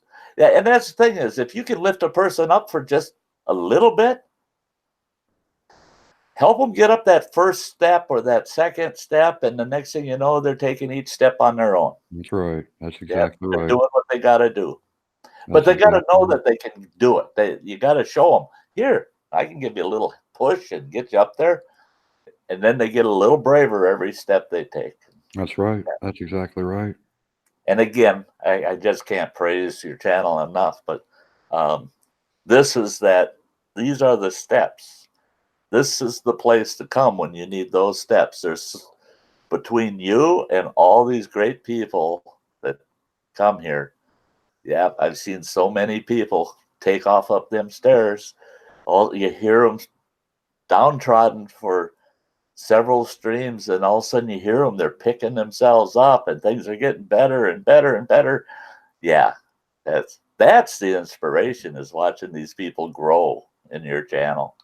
Oh, and it is. I'll tell you, like I said, after each live stream, I thank God. I say, thank God. Thank you, God, for giving me this live stream, the people that came through. And it does. It inspires me. It gives me strength. It gives me hope, just like it would any other human being, right? And so that's why I want to do it even more. I mean, it's giving me that boost. It's like, oh yeah, this is a lot of fun, and I like seeing the payback that you get from it, the success from people's stories, and where they were, and how much better they are doing today, how we can lift people up. I mean, that's inspirational. I mean, wow, you get paid back in full. You really do. Yeah, I liked what Angela was saying to Melissa, that when she said she'll pay it forward, and he said, in any way. That's right. That's right. It doesn't have to be monetary. It doesn't even have to be material. It can be your time. It's because just being there for somebody can, in some cases, be worth 100-fold what she received. So, she impresses on me that she's the type of person that would be there for someone else. So, yeah, I'm sure it'll all be paid forward. So That's right. yeah. I wanted to thank Boomer G out there for doing the raid. Now he came through a lot earlier. It's been a while now, but I was surprised. It was nice to see Boomer and all the people that were over at his live stream. Once again, thank you, Boomer, for surprising the heck out of me. It's always nice when people do that. Great, great. I saw Boomer had a stream going, but I had to pick between the two of you, and I thought, well, his stream might end any minute, and he'll end up over here. And so I figured if I meet him, I'll meet him over here. And I'm glad he did a raid for you. Yeah. Yes. Boomer has done that more than once, and he always surprises me by doing that. But him and me, we kind of work together, and he knows this. I love to brag about his art channel, and since he's here, Boomer, go ahead and come back as Boomer behind the brush, please, because I believe in Boomer. I Yeah. do, and I've believed in Boomer for a long time. I don't know if he realizes that, but I do. Boomer Walk, Boomer behind the brush, Boomer D. I've got to say, his dream is to be known as an artist. That's how he wants to make his life, his living. And he is a fantastic artist. For anyone that hasn't seen it, you're missing out. So I want Boomer D to come back as Boomer behind the rush in the chat, or in the chat right now. And when you see that, please subscribe to his channel. Please subscribe to his channel. He is a fantastic artist. He just sold 2 commissioned pieces here just recently, and I think he's going to be busy. Boomer behind the brush. Who, me? Yeah, you. Me. Yeah, you. There he is. He's there right now. Boomer behind the brush. Please go and subscribe to his channel. Check out his fantastic art. And he's willing to take on commission pieces, but he's real busy right now. Go ahead and talk with him and make that connection, and let's see what can happen. So, Yeah, Boomer's great. oh yeah. He's great. But listen there, Sty. It's 11 o'clock, and this went well beyond what I could imagine. But it has been so worth it. It has been so worth it. I mean, tonight, when I started out this live stream, I was just going to do a regular live stream tonight, and then just something hit me because the stream was already put up. Everyone could see that there was going to be one starting in a few minutes. Something hit me and went, "No, Ben, change that title. Make it, I want to hear your inspirational story." And I'm glad that I did because you know how perfect timing, perfect place, right? Yes. And so I'm glad that I did because what we heard tonight and what I've just witnessed, I am, wow, blown away. Yeah, this is a stream that I will watch again. Oh, yeah. There's been several of yours that I've gone back and watched the whole stream, hours.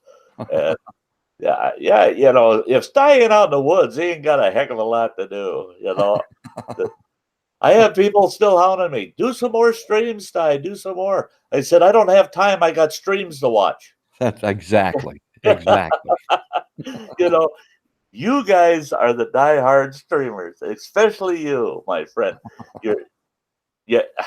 You haven't missed. You haven't missed a beat. You've always been there. If you miss a stream, your next one makes up for it. I mean, so yeah. Anybody that faults Cab 7, it's their own fault. They need to just head back out the door because like I said earlier, I used the old line. I heard that growing up all the time. The proof's in the pudding. Yeah, that's right. That's right. And this channel has proved itself up to me many, many times. It has made my day many, many days and many more to come. I appreciate that, Yep. Sty. You got a friend as long as you want me, Cam. Yeah. I hear you. That's mutual. I appreciate that. You betcha. And I'm going to let you go there, buddy, and I'm going to watch you as you finish this up. All right. And hey, until the next time, whenever that may be, 9 out of 10 times I just want to hear the other folks that are on your streams and listen to you lift us all up. So I appreciate it. Thank you, Sty. Betcha. You have a very good night. And all you folks out there, I'll jump back in the chat as we close up tonight. So we'll see y'all. All right, take care. That was my friend Sty North sharing his inspirational story tonight. And he's a good person. He really is. If you haven't had the chance or the opportunity to go and check out his channel and the stories that he shares, you are missing out. But here's your opportunity right now. Go over there, check out his channel, click on uh, his channel name out in the chat there, and go watch his stories. You'll appreciate what he has to share. I want to thank everyone for coming here tonight. What a night. A miracle happened here tonight. Thanks to some loving, kind people. Our friends, Glenda, Church on the Rock, his wife, Nancy, and their son, Andrew, came through tonight to pay for a plane ticket for our friend, Melissa Morand, who wants to see her sister for the very first time in her life. It's been 45 years. I did not expect that to happen tonight, but it did. And I'm glad that I could witness it. It's things like that that happen at this live stream that keep me wanting to do what I do here. For some people, this is a place that helps them out and lifts them up. Not for everyone, but for some. I want all of you to have yourselves a good night, good morning, or good afternoon, wherever you might be at. Remember to be kind to one another. Be kind. And always pass the peace forward. Let people know about this live stream tonight. It was epic. It was epic. We had on the panel Sean for help, Lulu love you, Danny's Corner, Melissa Morand, and Sty North. All had stories to share. And I appreciate all of you.